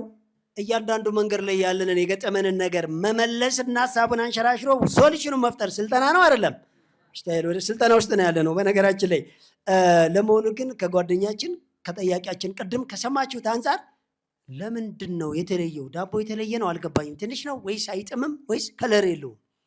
ይሄ ይስተካከል። አንድ ሌላው ዋጋ በመቀነስ ደንበኛ መያዝ አትችሉም ብያለሁ። ዋጋን አማካይ በማድረግ ትርፉንም መያዝ ኪሳራውም እንዳይገባ ማድረግ አለማጋነንም ካልሆነ በስተቀር። ሌላው ለመሆኑ ያ እሱ የሚረከብበት ዳቦ ካልተመቸው ከሌላ ቦታ ለመረከብ አይችልም። ምናልባት ከሚሰራ ወይም ከኮንታክቶቹ ስለሆነ ይህን ክሬዲት እድል የሚያገኘው አላውቅም። ሌላው ያ ነው። ለምን ዋጋ ትቀንሳለህ? ልክ ናቸው እነዚያ ማለት ነው። ለማንኛውም ግን ወይስ ቀለል ያለ ማሽኖችን ተከራይቶ በአቅሙ ልክ ወይም ገዝቶ ወደ ስራ ለመግባት ያደረገው ጉጉት አሪፍ ስለሆነ በተቀመጠው ስልክ ባካቸውን ትንሽ ሞዲፋይ ማሽኖችን የምሰሩን ይልስራ ልበሉት። የትኛውም አካባቢ ላይ መጥቶ መግዛት ወይም በዴሊቨሪ ሲስተም ማስወሰድ ይችላል። ወይም ደግሞ እንደ ሌላ ቢዝነስ የጀመራችሁ ግራ የተጋባችሁ ምን ላድርግ ያላችሁ ማሽን አሰሩና ለዚህ ልጅ በመስጠት እናንተ በማሽኑ ኪራይ እሱ ደግሞ እየጋገረ በመሸጥ ቢዝነሳችሁን አብራችሁ እንድትቀጥሉ በተቀመጠው ስልክ ኮንታክት አድርጉት። ቀጥይ። ጥያቄ ቁጥር 11 ሰላም አቶ በላይ፣ አንድ ጥያቄ አለኝ። እኔ የምሰራው በፍየል እርባታ ስራ ላይ ነው። እስካሁን እስከ 26 ፍየሎች አሉኝ። እየወለዱ ያሉት ሴቶች ግን 14 ናቸው። ዞሮ ዞሮ ብቻ የሴቶች ዋጋ ብቻ ወስድ ከ100,000 ብር በላይ ነው። ስለዚህ መነሻ ካፒታል ስንት ብዬ ልነሳ? ለእነዚህ ፍየሎች ለሕክምና እና ለአንዳንድ ወጪዎች የሚሆን በማለት 50,000 ብር መነሻ ካፒታል ያስመዘገብኩት ትክክል ነኝ ወይስ ማስተካከል ያለብኝ ነገር ካለ እንድታስተካክለኝ ወይም እንድትረዳኝ ለማለት ነው። አመሰግናለሁ። ቀደም እንደተባለው ነው። ትልቅ ካፒታልን የተወሰነውን ብቻ አስመዝግቡት ነው። ስለዚህ እውነት ነው፣ ሁሉንም ፍየሎች መጠበቅ ማርባት ይችላል። ነገር ግን 100,000 እና ከዛ በታች ያሉትን ብቻ ለይቶ እነዚህ በሚሊዮነሮች መንገድ ቢዝነስ ፕላን ራን መደረግ አለባቸው። ወይ ቶሎ ቶሎ መውለድ ወይ ቶሎ ቶሎ መድለብና መሸጥ ብቻ። ቶሎ ቶሎ መናቸው የሚሆን ሽያጫቸው የሚሆን እርባታቸው የሚሆን እድገታቸው የሚሆን በተቀመጠው ቢዝነስ ፕላን ልክ በየወር ገቢ እያመጡ ማሳወቅ አለብኝ ብሎ ከ100,000 እና ከዛ በታች ያሉትን ለይቶ ከዛ እነዚህ ሌላ ኢንቨስት ናቸው፣ እነዚህ ሌላ ኢንቨስት ናቸው። በዚህ ውስጥ ብቻ አስገባው። ቀጥይ። ጥያቄ ቁጥር 12 በፕሮግራሙ መሰረት በሶስተኛ ዙር ስራ ጀምሬያለሁ። ኮዴ ስርኤም 597 ነው። ስራው ቅመማ ቅመም ችርቻሮ ንግድ ነው። ካፒታሌ 5,000 ብር ነው።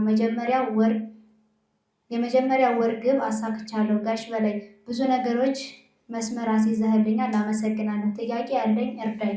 አንደኛ ስገዛ በትንሽ ስለሆነ ጅምላ አከፋፋዮች በችርቻሮ ዋጋ ያስቡብኛል፣ ምን ላድርግ? ሁለተኛ ቅመሞችን ለደንበኞች ለማሳየት የውስጥና የውጭ ቦታዎች ምቹ አይደሉም። ምን ላድርግ? ትልቁ ጥያቄ ካፒታሉ ትንሽ ስለሆነ ቅመማ ቅመሞችን የሚገዛው ሊቸረችር ነው። ነገር ግን የሚገዛውም ትንሽ ስለሆነ ሲገዛም በጅምላ ሳይሆን በችርቻሮ ዋጋ እያደረጉበት ተቸግረዋል። ሌላ ያመጣው ቅመም ብቻ አይደለም፣ ምንም አይነት ነገር አገልግሎት። ይሄ ግራ የገባሾች በደንብ ተከታተሉት። ሌላ ያመጣው ቅመም ውጭ የሚሆን ቤት ውስጥ ለማሳየት አስቸጋሪ ነው እያለ ነው። እንግዲህ ምን አይነት ቤት እንደሆነ ባነቀውም እርግጠኛ ነኝ የቦታው ሳይሆን የሰውየው ሞዲፋይ አሰራር ወይም የዲዛይን ችግር ነው ብዬ አስባለሁ። ለማስቀመጥ አስቸጋሪ የሆነበት በእርግጥ ቅመማ ቅመም በባህሪያቸው አይሰቀሉም፣ አይለጠፉም፣ ቁጭ ማለት ነው ያለባቸው እና አንዳንድ ቦታ ሲሄድ እቃው ትንሽ ስለሆነ ሲገዙ እንደ ችርቻሮ ዋጋ ሲሸጡባቸው አሜን ብላ ይቀበላሉ። እንደዛ አታድርጉ። እናንተ የሚሊዮነሮች መንገድ ቢዝነስ ፕላን ሰልጣኝ ናችሁ እኮ። ነገ እኮ በብዙ ሺህ ኩንታል ልገዟቸው ነው፣ በትልልቅ ደረጃ ልገዟ። ሀሳባችሁን ተናገሩ። ለንግድ ነው የምወስደው በሉ። ከሌላ ሰው ጋር ወይም ደግሞ ሌላ ፓርትነር ፈልጉና አጋጩና ሻል ያለ ክብደት ግዙና እናንተ ተካፈሉ። ወይም ደግሞ የማስረዳት አቅም ኖሯችሁ ለጊዜው እንደምንም ታደገኝ ከትንሽ ጊዜ በኋላ እየጨመርኩ ነው የምመጣው፣ ግማሽን በገንዘቤ ግማሽን በክሬዲት አድርገህ በዛ አድርገህ ስጠኝ፣ እኔም ለቀቅ አድርጌ ቶሎ ፈጥኜ ሸጬ እመጣለሁ፣ እስከ ብዙ ጊዜ ድረስ በሚሊየንስ እገዛለሁ ብላችሁ በደንብ ተናገሯቸው፣ አሳዩቸው፣ ንገሯቸው። ስራ ቦታቸውን ከቀረቡ በአካል ካልቀረቡ በቪዲዮ በተለያየ ነገር ለማሳየትና ያላችሁን ትትናና ብቃት ለመናገር ሞክሩና በጅምላ ዋጋ እንጂ በችርቻሮ ዋጋ አትግዙ። ሌላኛው ትልቁ እንደዚህ አይነት ነገሮችን አንድ ቦታ ምን ሄድኩ ትናንሽ ዕቃ ናቸው በማለት በፌስታል የኮለኮለ ሰው አግኝቻለሁ። በፌስታል አታስቀምጡ። ፌስታል ስለተከለከለ ብቻ አይደለም። ሲጀመር ፌስታል እኮ ስታንዳርዳችሁን ይወርደዋል። ኮልኮሌ ነው፣ ለእይታ ይደብራል። እንደገና ራሱ ቅንጭብጭብ ነው፣ የእናንተ ላይን አይማርክም። ሰፋ ሰፋ ባሉ ማዳበሪያ አድርጉና እንዲያው 2 አካፋ ዕቃ የሚሆን ጥቅልል አድርጋችሁ ማዳበሪያውን ባይሆን ስርዋ ላይ ትቀመጥ፣ ባይሆን ከታች ለታኮ ሌላ ዕቃዎችን አስገቡ፣ ከፍ አድርጎ እንዲያሳይላችሁ ማለት ነው። ሌላ ሊሸጡ የማይችሉ ነገሮችን ማለት ዕቃዎችን እኩል እንዲያደርግ ለእይታ እንዲያምር መታየት ስላለበት አትራክት ማድረግ ስላለበት ብዙ ኩንታሉ በቃ ወርዶ ያለቀ ነው የሚመስለው እንጂ እናንተ ስታመጡ ተጨንቃችሁ ያመጣችሁም አይመስልም። ሲያዩትም ደስ ይላል። አትራክሽን ማርኬት እኮ ማለት እኮ አእምሮ ላይ ተሰርቶ የሚያልቅ ነገር ነው። አንዳንድ ሰዎች ባመጡበት ፌስታል ቁጭ አድርገው በቃ ትንሽ ነው ብለው ተዛጋ ቁጭ ይላሉ። እስቲል የሚበላሽን ዕቃ በፌስታል የሚያስቀምጡ ሰዎች ኩልኩል ይላል፣ ስታንዳርዱን ያጣል። ሌላው ደግሞ አንዱ ትልቅ አንዱ ትንሽ ያደርጉታል። ለማሳየት አይመችም።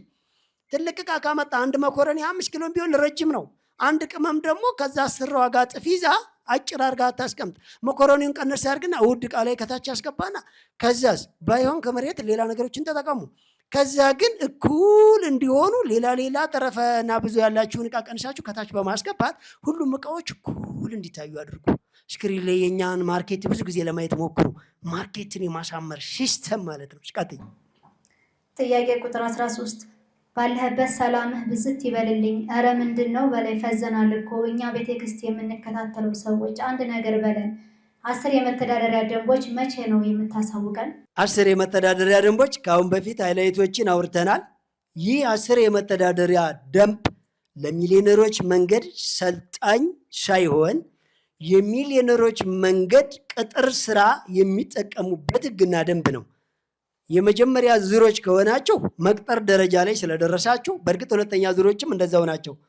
እሱን መተዳደሪያ የሚቀጥለው ላይ እንሰጣቸዋለን። ነገር ግን ካሁን በፊት አሁን ባላችሁበት ደረጃ ላይ ያለው ተሰጥቷል።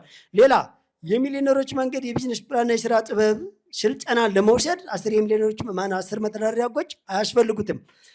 ድርጅታችሁ ከፍ ብሎ ለመቅጠር ግን ያስፈልጋቸዋል። ልክ እንደ በላይ አትክልትና አስቤዛ ማዕከል። ነገር ግን የበላይ አትክልትና አስቤዛ ማዕከል 10 መተዳደሪያ ህጎችን ሙሉ በሙሉ ኮፒ ላታደርጉ ትችላላችሁ። እንደየቦታውና አካባቢው የተወሰኑ ህጎችን ልታሻሽሉ ትችላላችሁ ማለት ነው። በእርግጠኝነት ምናልባት አንድ ዓለም ላይ ሆነን ኖርዌይ እና እዚህ እኩል አይነጋም። ታውቃላችሁ አይደለ? ስለዚህ አንድ ሀገርም ላይ ሆነን አንድ ቢዝነስ ፕላን ወይም አንድ መተዳደሪያ ህግ ብቻውን ላይሰራ ይችላል። ትንሽ የምናሻሽለው እንደየ አካባቢው ይኖራል። ግን ቀጣይ ይሰጣል። ጥያቄ ቁጥር 14 አንድ የመንግስት ሰራተኛ 10 ሺህ ብር የሚከፈለው ከሆነ ያንን ስራ ትቶ የግል ስራ በ100 ብር ቢጀምር ከዛ የበለጠ ትርፋማ ይሆናል እንዴ? ሌላ አንድ ሰው ስራ ሲጀምር ምንም አይነት ወጪ ማውጣት የለበትም ከሚሰራበት ብር ላይ ስንት ብር ሲደርስ ነው የሚወጣው ወጪ? ለምሳሌ እንደ ልብስ፣ ጫማ፣ የቤት አስቤዛ መውጣት ያለበት መቼ ነው? እጅግ በጣም ጥሩ። የሚሊዮነሮች መንገድ የቢዝነስ ፕላንና የስራ ጥበብ ስልጠና በ100 ብር ጀምሮ ያዋጣል አያዋጣም ለማለት ጀምሩት ብለናል። በቃ ጀምር። አሁን 100 ብር ያዝና ልብህ ከ100 ብር ጋር ይሆን። እኔ የሚገርመኝ የ100 ብር ቢዝነስ ፕላንን የ100 ብር ስራ መጀመሪያ ያቃተው ሰው 100 ሚሊዮን ቢኖረኝ እንዴት እንደምሰራ አሳይህ ነበር ሲሉኝ ነው። የውሸት ውሸት። በ100 ብር ስራ ጀምርና ወር ሙሉ ቆይተህ እንዴት 100 ብር ማትረፍ ያቅተኛል? አያቅተኝም። ይኸው ከመነሻ ካፒታል ጋር 200 ነው፣ ቀጣይ 400 ነው፣ ቀጣይ 800 ነው። በቃ ይሄ ነው 200 400 በቃ ይሄ ነው። እስኪ ዛሬውኑ ጀምር። እንደውም ዛሬውኑ ታሳካዋለህ። አየህ፣ እንደውም አንድ ወር ለምን ተባለ ጥያቄ ነው። አይታችኋል? ካሁን በፊት የተለያዩ ሰዎች እኮ በ50 ብር አንድ ፓኬጅ ማስቲካ ገዝተው እኮ የዛኑ ቀን ሸጠው እኮ አሳክተው ገብተዋል። በቃ 2 ፓኬት ጨርሰው 100 ብር አተረፉና እንዴ በቃ ይሄ ነው እንዴ ለካ። ትልቁ ነገር ግን ቁጭ እንዳትል፣ ወር ሙሉ ተለማመድ፣ ቀጥል፣ ሞክር።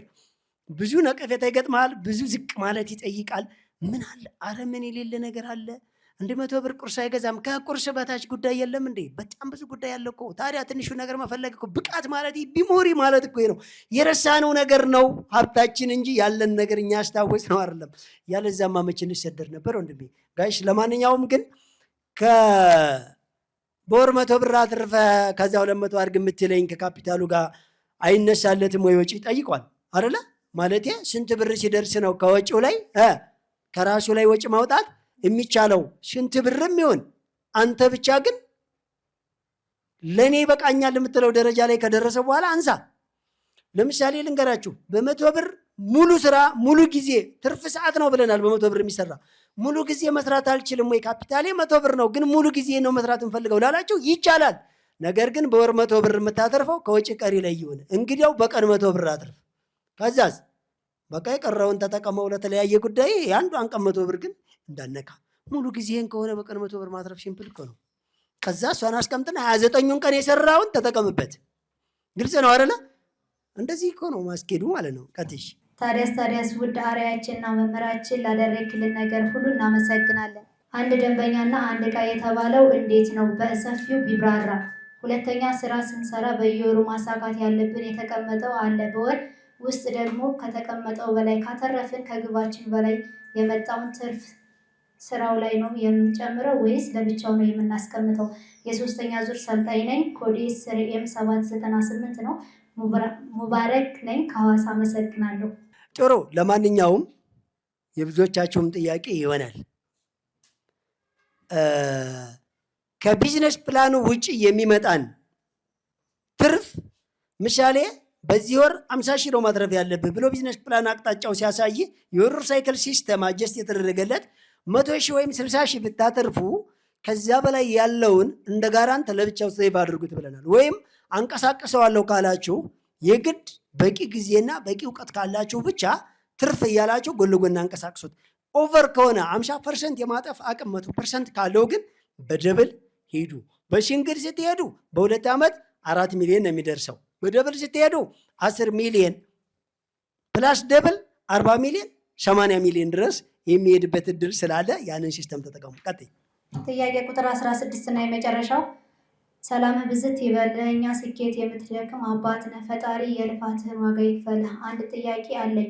የምሰራው ፀጉር ቤት ነው። አንዳንድ ቀን ስራ በጣም ጥሩ ነው፣ አንዳንድ ቀን ደግሞ ስራ አይኖርም። በቢዝነስ ፕላኑ ልክ ለመሄድ ምን ማድረግ አለብኝ? ቢዝነስ ፕላኑ አዘጋጅቶ እኛ ስንሄድ እሱ መጥቶ ስሩ ይለናል። እሱ ለፍቶ።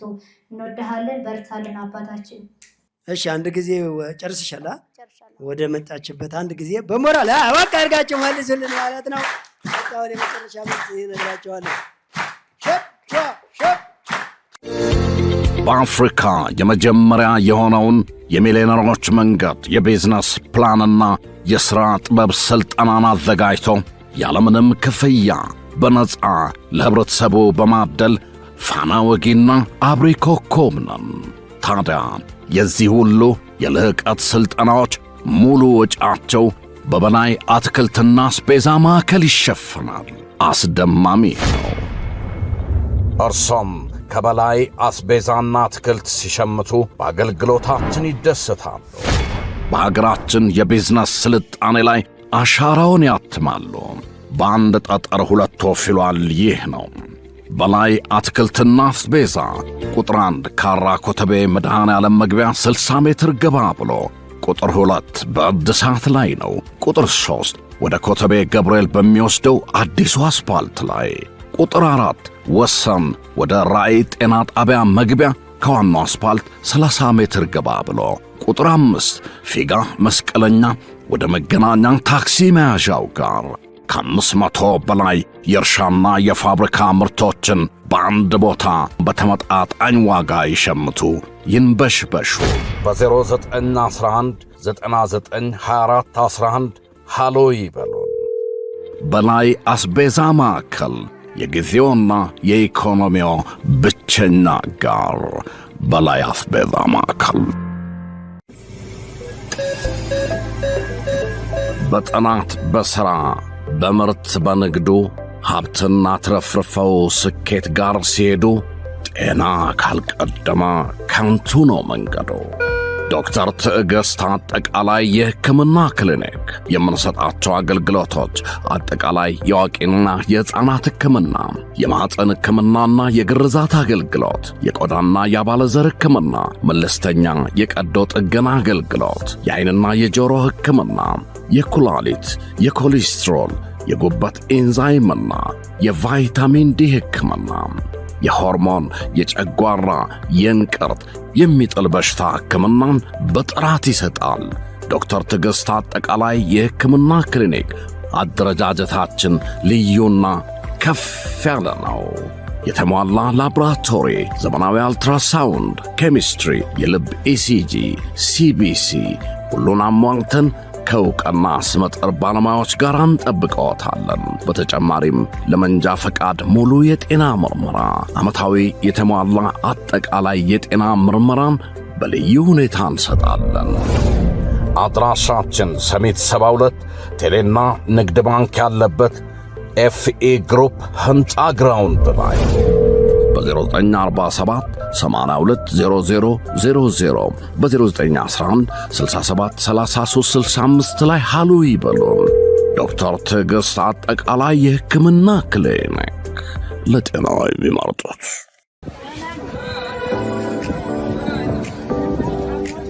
ለነጻነቶ ልዩ ምርጫ ነጻነት አትክልትና አስቤዛ ከአንድ ቦታ ሳይወጡና ሳይወርዱ ሳይንከራተቱ አስቤዛውን ከነጻነት በምቾት ይዘዙ፣ ይሸምቱ።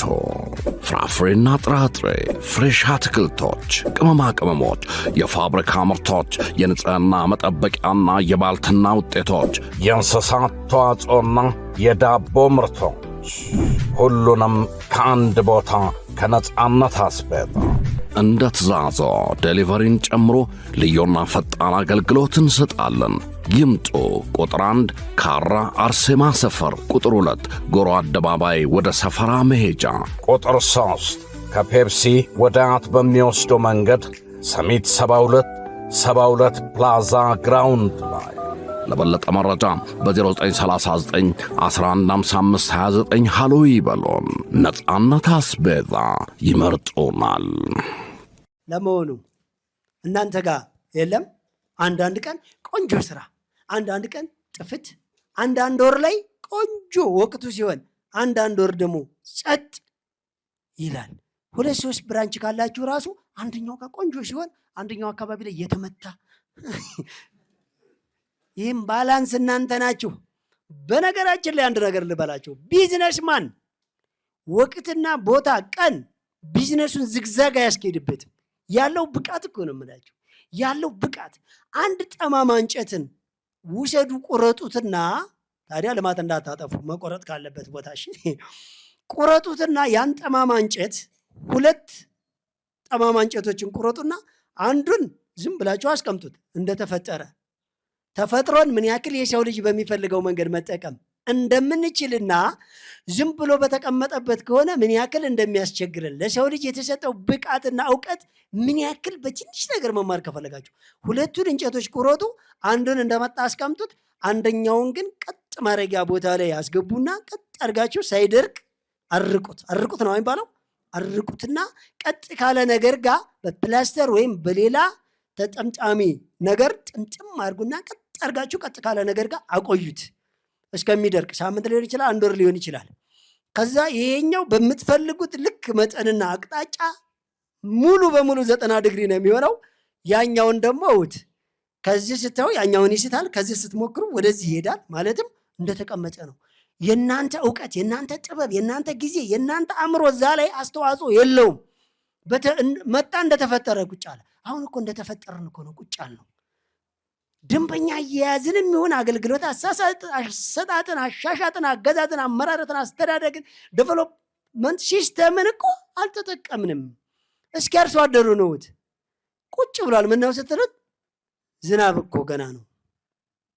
አየው ዝናብ እኮ ገና ነው ይላል። እንደ ምን ነው ለወተት የለም እንደ እስኪ ወተት ስጠን ካላችሁት፣ አይ በጋ ስለያዛት መኖ ስለሌለ ሳር ስላልበቀለ ወተት የላትም ላሟ ይላል። በቃ እንደዛው ከቀጠለ ትሞታለች። እንደዛው ከቀጠለ ልጆችም ይሞታሉ። እንደዛው ከቀጠለ እሱም ይሞታል ማለት ነው። ወዲትም አይነት ተፈጥሮን እንዴት አድርጌ ልጠቀም አይልም። ውሃውን ከየት ላምጣው? በምን አይነት መንገድ ለምለም ላድርገው? በምን አይነት መንገድ ምርቱ እንዲፈጥር ላድርገው? በምን አይነት መንገድ መኖ ላዘጋጅ? በምን አይነት መንገድ ብዙ ወተት ከላሟ ላግኝ? በምን አይነት መንገድ በሬው ብዙ ስጋ ይስጥና ልሽጠው? በምን አይነት መንገድ በጓ ወይም ፍየሏ 10 ትውለድ? ከዛ በምን አይነት መንገድ ቶሎ ይደጉ? አይጠቅምም። ተፈጥሮን ራሱ ኦርጋኒክ የሆነውን ነገር ይዞቱን ሳይለቅ እንዴት ማሳደግ እንዳለበት እንኳ አያውቅም። ጎረቤቱ አንድ ሀባብ ተክሎ 20 እንዲያፈራ ሲያደርግ እሱ 2 ብቻ አፍርቶ ሲያከስም ሀባቡ ነው ችግሩ ወይስ ያምራችሁ ነው? ያምራችሁ እኮ ነው ወንድሜ። አንተ 10 ላም ኖሮ እሱ 1 ላም ኮንትራት ይዞ ያንተ 1 ሊትር አልበህ ከ10 ላም ላይ 10 ሊትር እሱ ከ1 ላም ላይ 10 ሊትር ካለበ ችግሩ የማን ነው? አንተ የ10 ላሞች መኖ አለብህ፣ እሱ መኖ የ1 ላም ነው። ጨዋታው አንተ መመገብ ነው ስራ። ብዙ ቤተሰብ እኮ አለ የምንመግበው ብቻ ከ6 ቤተሰብ 1 ሰው ነው የሚሰራው። የሚገርማችሁ እኔ ሲሄድ እናቱ የቤት እመቤት ነች፣ 2 ልጆች ስራ ፈላጊ ናቸው፣ ሌሎቹ ደግሞ እየተማሩ ነው። አንድ ሰውየው ብቻ ይሰራል። እሱም ድሮ በነበረው ስራ ነው የሚሰራው። ድፍት ሊል ነው። አባቴ 34 ዓመት መምህር ሆነ የቀበሌ ቤት ሲፈርስብህ እኮ መቄዶንያ የተገናኘ ነው። ይህን ህይወት ስትኖር ነበረ። የማን ስራ ነው የሚፈልገው? ልጅ ስራ አይፈጥርም እንዴ? ተማሪዎች ከትምህርት መልስ ኢንፎርሙን አውልቆ በአስቸኳይ ወደ ስራ ማስገባት አቅቶ አይደለም እንዴ? አሽሽና ሽሻ ጫትና ሲጋራ ግብ ብለው የለመዱልህ እያንዳንዱን ልክ በፍጥነት እንዴት ወደ ኢኮኖሚ ቀር እንዴት እናምርት እንዴት እናስተካክል። ግቢ እንኳን ለማጽዳት የተጸየፈ ተማሪ እኮ ነው። ማልማትን ተውት እኮ። ከሆነም ጎበዝ ካለን ቅጥር ነው የሚፈልጉት። ወይ ቅጥር ፈላጊ ናቸው ደግሞ። ቅጥር ከሌለ በቃ የለም። ጎበዝ ተማሪ ካልነው ምናልባት ክረምት ላይ ችግር ጣቢያ ሊቀጠር ይችላል። እኔ በማቅ ተነስቼ በየሳምንቷ ሂደቷ ምን ትመስላለች አጀስትመንት እያንዳንዷን ህግ አክብር ያለው ወይ ያላሳካችሁ ሰዎች ካላችሁ የምራዋላችሁን የእውነት ፈትሹት። ከዚህ ፕሮግራም በኋላ የት ነው የምትሄዱት? እንተዋወቃለን። የት ናችሁ ከዚህ ፕሮግራም በኋላ? ምን ነው ሪሰርች የምትሰሩት? ምን አይነት ስብሰባ ነው ከቤተሰብ ጋር የምታስቀምጡት? ምን አይነት የማስረዳት አቅም ነው የሰነቃችሁት? ለማስረዳት ምላስ ወይስ ደግሞ ስራ? ሁለቱ። ለመሆኑ ሰው እንደተቀበላችሁ የሚገባችሁ እሺ ካለ ነው ወይስ እናንተ በትክክል መረጃውን ከሰጣችሁት? አንድ ነገር ልንገራችሁ፣ ውስጣቸው ያለ መረጃ በትክክል ለሰንበዲ ሰጣችሁት ነው የሚበል እሺ የሚበል እምቢ የሚበል እናንተ መረጃውን በተጨባጭ ከሰጣችሁት የኛ ሰው እሺ ካለ እንደተሸነፈ ስለሚመስለው አይ ትክክል አይደለም ብሏችሁ ነው የሚሄደው። እንዳትሸወዱ ግን ገብቶታል።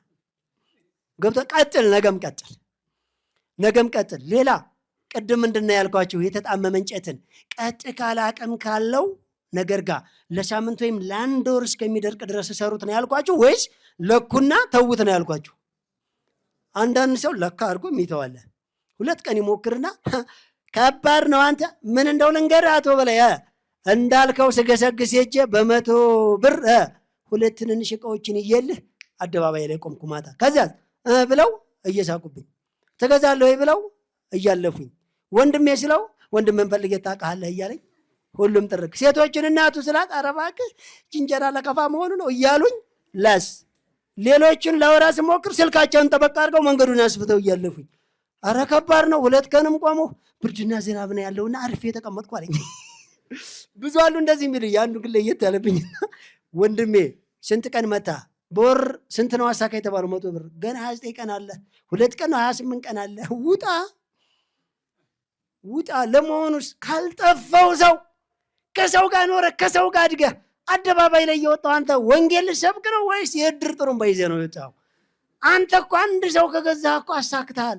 ስለዚህ የምታውቀው ሰው የለም እንዴ? ተጽዕኖ የምፈጥርበት ሰው የለም እንዴ? አላማ የለም እንዴ? ግቢ ሰው የለም እንዴ? አጠገብ ሰው የለም እንዴ? አብረህ የምንኖረው ሰው ለሃይማኖታዊ ስርዓት ማህበራዊ ህይወት ውስጥ እድር ቢሉ ይህን ጊዜ አይንህን ስታሽ ማለዳ መጥተህ ቁጭ ብለህ በወሬ አንድ ሰው አይቀድምህም ነበር። ድግስ ቢሆን 1000 ሰው ጋር ትደውላለህ።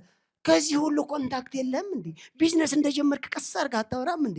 ከዛ 2 ሰውና 1 ሰው እኮ ነው እንዲገዙ የተፈለጉት። አደባባይ ወጥተህ የምን ግርግር ነው የምትፈጥረው? እዛው ግቢ ትሸጠዋለህ እኮ ነው የምልህ። እዛው ቤት ቁጭ ብለህ በመጻጻፍ ከ10 ሰዎች ጋር ጽፈህ 5ቱ ይመልሱልሃል፣ 2ቱ ይረዱሃል፣ 1ዱ ይሸጥክለት በቃ። ከዛ በኋላ ዳይ ከዚህ በኋላ 5ቱን ቤተሰብ በአንድ ልብስ ዋጋ ሽክ ላደርጋቸው ነው ጠብቁ ብለህ ድንገት ይዘህ ተከሰተ። አለቀቁ። ይሄ እኮ ነው ዱቤ ሲሉ ደግሞ አሁን ማምሻ ላመጣበት ነው። እሺ የ2 ሰው ይተርፋል የ3ቱን ልከፍል ነው ካሉ በጣም ጥሩ ክፈለኝ በልና ከከፈሉ በኋላ ይሄ 2ቱ ብር ሲኖር ደውልልኝ በቃ አመሰግናለሁ። እሺ ይሄንን ሰሞኑን ሸቃቅልና ሌላ መሸቀያ ዘዴ ልንገር። የሚሊዮነሮችን መንገድ ለምን አትከታተል? ወጣ ብለህ ዘራ አድርገህ ብር ይሰቀኝ። ኧረ ተው በቃ በ2 ሚሊዮነር ለመሆኑ ግባልኝ ነው የምልህ ብለህ ሞቅ ብለህ ኮራ እያልክ ወደ ቤት ተሳካ። አየሩን በቦክስ እየመታ ይህ እኮ ነው ስኬት ማለት። እስኪ ለራሳችሁ ሞራ አባቴ ከዛ በኋላ እንዳበደ ውሻ ነው አልኩ። ያገኘውን ሰው ለመናከስ ዝግጁ በቃ አቅም ድፍረት እንዳይመስል ሞቲቬሽን እንዳይበዛ እንዳትንቦራቦሩ እንደዚህም ብላችሁ አትበሉ። ሰሌክቲንግ ማጥቃት ያለባችሁትን ነገራታችሁ ነው የምታጠቁት። ማጥቃት ማለት በእኛ ጋር የሚቀበልህን ሰው አይተህ ሀሳብን እንዲቀበልህ ማድረግ ነው። ከዛ ፎሎ ያን ሰውዬ ቶሎ በአንድ ቴክስት እኮ እንኳን አደረሳችሁ ዛሬ ልዩ ቀን ነው በቃ ሐሙስ የቀን ቅዱስ እሑድ ዛሬ ልዩ ሰንበት ቅዳሜ ቀደም አለ አባቶች ነው ይህ እኮ ነው በቃ በትንንሽ ነገር ሰዎችን ፎሎ ታደርጋለህ። እኔ አንድ ሰው አለ የሚገርመው ከ1 ሚሊዮን በላይ የሚሆኑ ሰዎችን በሚሴጅ እኮ ነው ታምናላችሁ? በሚሴጅ በየቀኗ እንኳን ለእንትና ቀን አደረሳችሁ እያለ የሚልክ። የሚገርመው ግን 2 ደንበኛ ያለው እንኳን ቢዝነስ የለውም ሰውየው። ምን ሆነ ነው አልኩት። አላማው እዛ ጋር ጥሩ ቢያንስ እንኳ ምን አለ በመንፈሳዊ ቦታ ላይ ቲሸርትና መስቀል እንኳ ብሸጥበት አልኩት። ክፋት አለው እንዴ? ምን እያስተማርክ እኮ ቢዝነስ መስራት እኮ ይቻላል። ምን ችግር አለው? ለቢዝነስ ብለህ ያንን ቅዱስ ሐሳብ አታርገው እንጂ በቅዱስ ሐሳብ ውስጥ ግን ቅዱስ ቢዝነስ ይቻላል አይቻልም? አረ በደንብ ነው የሚቻለው። ምን ሆናችሁ ነው እናንተ? ግርም ከሚለኝ ያን ሁሉ የሚመክረውን ሰው ከአቅም በላይ አጠጣ፣ ትራፊክ መንገድ አይተህ ተሻገር፣ ያላግባብ አታምሽ፣ የማይመለከተን አርሴናል ብለህ አትደግፍ የሚል ሚሴጅ ግን አይልክም። እንዲሁ ግን ዝም ብዬ ዛሬ ቅዱስ ቀን ነው ስላልኩት ሰው ይማራል። አንዳንድ ሀሳብ ጣል አድርጉት። የደንበኞቻቸውን ስልክ ስብስብ አድርጉና ጠዋት ራስዎን ከትራፊክ አደጋ ይጠብቁ፣ ውሎን አባዊ አድርጉ፣ ዛሬ ውሎን አሸንፈው እንዲውሉ በጥንቃቄ ፈራ እግዚአብሔር ኖሮባችሁ ምናምን ብለህ ምክር ላክላቸው። ደርስን የአንተን ሀሳብ በማየት ብቻ ሰዎች ይዝናናሉ። የአንተን ማስታወቂያ ሰዎች ይከታተላሉ። ብዙ ሰው ሶሻል ሚዲያ ያለው ወይም ደግሞ ኮንታክት ሚሴጅ ላይ ይጽፋል። ብዙ ሰዎች ይገናኛሉ። የድር ዳኛ ነው ተሾሟል። ግን ቀለል ያለ አይቶ ልክ እንደሆነ የታ አንቀጽ ታነብና ሰው ጎበዝ ወንጀልን ለመከላከል አንቀጽ ያንብብ እንጂ እንዴት ቀለል ያሉ ወንጀሎች በአንቀጹ ልክ ፈጥሮ ክረምት ማረሚያ ቤት የሚገባ ጅልጥ አለ እኮ። መብራት መቼ እንደሚጠፋና የመብራት የአጥር ሴንሰሮች ከመቼ ጊዜ በኋላ ባትሪ እንደሚዘጉ የሚያጠና ወንትድ ጭንቅላት ያለው ሰው እኮ አለ። እንዲህን ያክል ካጠናን አጥር ሰራተኛ ሆኖ ብር ቢያመጣስ ይሻላል አይሻልም? የእያንዳንድ ሰው አካውንት ወይም መረጃ ወይም ፈተና ለመስበር እኮ እልል ያለ የሰርቨር አደገኛ የሳይበር ባለሙያ እኮ አለ። ለምንድን ነው ሶፍትዌር ቸርቻሪ ሆኖ ቢሊዮነር የማይሆነው? እንደነ ብልጌትና እንደነ አሊባባ እንደነ አማዞን ይቻላል አይቻልም? ይቻላል እኮ። ቁጭ ብሎ ብር የሚያመጣለትን ስራ ትቶ ቁጭ ብሎ ቋንጃ ለመቁረጥ በጣም እኮ ነው እየተበለሻሸ ያለው እኮ ነው የምልህ። ሃይ ፖዚቲቭሊ የሰው ልጅ ሲፈጠር ፖዚቲቭ ነበረ። ቆየት እያለ ግን ኔጌቲቭን ከሆኑ ሰዎች ይለማመዳል። ከሆኑ ሰዎች ለምሳሌ እንደነ ፍስሐ ሞባይል ምናምን አሁን ምንድን ነው ያላችሁ? የተበላሸ የቤት የተቀመጠ የተሰባበረ ሞባይል ኤሌክትሮኒክስ ነውና እየበነነ ሌላ ኬሚካል አደጋ ነው የሚያመጣው በቤቱ። ስለዚህ አምጡ እንግዛችሁና እኛ ወደ ብር እንቀይረው። ይሄ ነው ሀሳብ። አጨብጭቡለት። በነገራችን ሀሳብ እኮ ይሄ ነው። አይቶ አንዳንድ ሰዎች በተለያየ ሃይላንድን ቀለም ቀብተው እንደ ብራብሮ የተለያየ ነገር ሰርተው ቆርጠው ውበት ላይ ሲያውሉ ካያችሁ ሲስተም ማለት እሱ ነው። በእርግጥ ራሱን ይችለው ሃይላንድ ፕላስቲካል ማይክሮ የሆነ ፕላስቲክ ጨረርን ይለቃል። ራሱን ችሎ ጉዳት አለው። ግቢ ውስጥ አትቆልሉት፣ አያንጸባርቅ በእርግጥ ነገር ግን በተለያዩ ቀለም ከተቀቡ ቀለሙ ከቨር ያደርጋቸውና ያንን ማይክሮ ፕላስቲክ ብናኛቸውን እንዳይለቁ ያደርጋቸዋል። ቀለሞችን ቶሎ ቶሎ በመቀባት የተለያየ ነገር ማስዋብ እንችላለን። እጅግ በጣም ጥሩ። እኔ እንዲህ ያልኩት ትናንሽ የወደቁ ነገሮችን ወደ ጥቅም ወደ ገንዘብ መቀየር የቻለ ሰው ነገ ትልቅ ታሪክ ነገሮችን ትልልቅ ስራዎችን ይሰራል ነው የምላቸው። እያንዳንዱ ቦታ ላይ ልጆቻቸውን ኢንጂነሪንግ ቴክኒካሊ ሲስተም አሳያቸው። ሳይክል ይጠግኑ፣ የተለያየ ነገር ይስሩ፣ እስካቫተር ይስሩ፣ ጋሪ ይስሩ፣ የሆነ ነገር ይስሩ፣ ሻንጣ እግር ምናምን ሰብስበው የወደቀውን የሆነ ነገር እንዲሰሩ። ለምን ነገ እንደነ ቻይናና ጃፓን የሚገራርሙ ኢንጂነሮችን ፈጥረን ወንዝን ለመገደብ ምንጭን ለማውጣት ምርጥ ዘርን ለማዳቀል እርሻን በቀላሉ መንገድን በቀላሉ ህንፃን በቀላሉ ለመስራት እዚሁ ቀላል ነገር ይፈጠራል። ለመሆኑ አገር ሰዎች አሉ እኮ እንደዚህ አይነት ነገር። እስኪ ሰርች ስታደርጉ እስኪ አሁን ኮንስትራክሽን ሲስተም ላይ ግቡ። 10 ሰው የሚለስነውን በቀላሉ ትንሽዬ ማኑዋል ቴክኖሎጂ በአንድ የሲለስነው አላያችሁ? መብራት ጠፋ ብለን የምናቆመውን በማኑዋል ሊፍት ራሱ በቀላል የሚጭኑ ነገሮች፣ በቀላል የሚያንሸራሽሩ ነገሮች፣ አፈርን በቀላል ከጨዋማ የሚያክሙ ነገሮች፣ ምርትን በቀላል የሚያሳድጉ ነገሮች እዚሁ ኮምፓውንድ ለማድረግ እንኳ አልታደልንም እኮ። ብዙ ነገር አለ። ሰው ሚሊዮነሮች መንገድ ስልጠና ስትመጡ ግን ይህን ገዝተህ ይህን ታደርጋለህ፣ ይችን ነካ ስታደርጋት የሄዶ 1 ሚሊዮን ይገባል የሚባል ስልጠና እንዳትጠብቁ። እንደዛ አይነት ቀስ ቀስ እያልን የተበላሸ ማህበራዊ ህይወታችንን እያስተካከለ ላይፋችን አጀስት በማድረግ ትንንሽ ነገሮች ወደ ተሻለ በመቀየር በየቀን ፕሮግራማይዝድ ሆኖ የናቅናቸውን ነገሮች በማየትና ፕሮግራም በማሳመር የተሻሉ ነገሮችን በመፈለግ ጥንካሬን በመፍጠርና በየጊዜው ስልጠናውን አዳምጦ ያልገባንን በመጠየቅ ግብይት ትስስርን በመፍጠር የደረስንበትን ፕሮግራም ግልጽ በማድረግ ቀስ እያልን ሳንወዛገብና ትልቅ ነገር ሳንጠብቅ ግን ትልቅ ነገር ላይ የምንደርስበት ፕሮግራም ነው። ለተወሰነ ደቂቃ ወደ እናንተ ጥያቄ ልምጣ። የመጀመሪያውን ጥያቄ ቅጥር ላይ አሁን እንትን አላመኑበትም። አሁን የቀጠሩት ልጅ አብሮኝ የሚሰራ ልጅ እዛ ያለው ቦታ አስቀምጬው የመጣሁት ቤተሰብ ቢሆንም በእኔ ስር ሆኖ ነገ ትለወጣለህ የሚለውን ሀሳብ መቀበል አልፈለገም።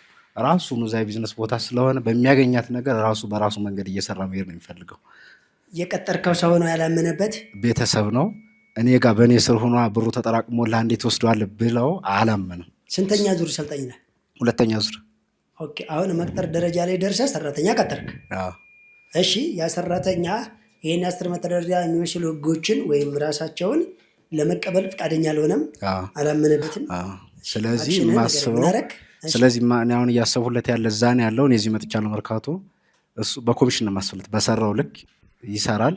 በዛ በሰራው ልክ አስቤ የኛ ያክላንተ በፐርሰንት ነው በፐርሰንት ኮሚሽን ማለት በዛ ነው እያሰራሁት ያለ። ከዛ ምን ያደርጋል? ፐርሰንቱ ይቀመጣል ወይስ ይወስዳል? ራሱ ነው የሚወስደው። ወደ ራሱ ነው እኮ ይወስዳል። አዎ ሂሳብ እንሰራለን፣ ዱቤም እንቀበላለን፣ ዱቤም እንሰጣለን። ከዛ አንፃር ሂሳብ እየሰራ በኮሚሽን እሺ። አንድ ቀን ያንተ ነው። በዚህ ልክ ከሆነ ያለው ቢዝነስ አደጋ ላይ ነው። ብሩን እየወሰደ ከሆነ ግን የፈለገ ቅዱስ የምትለው ሳይሆን አንድ ቀን ያንተን ይወስደዋልና ለራሱ ገንዘብ ያልሳሳ ለአንተ ገንዘብ ምንም አይነት ህግ አይይዘውም።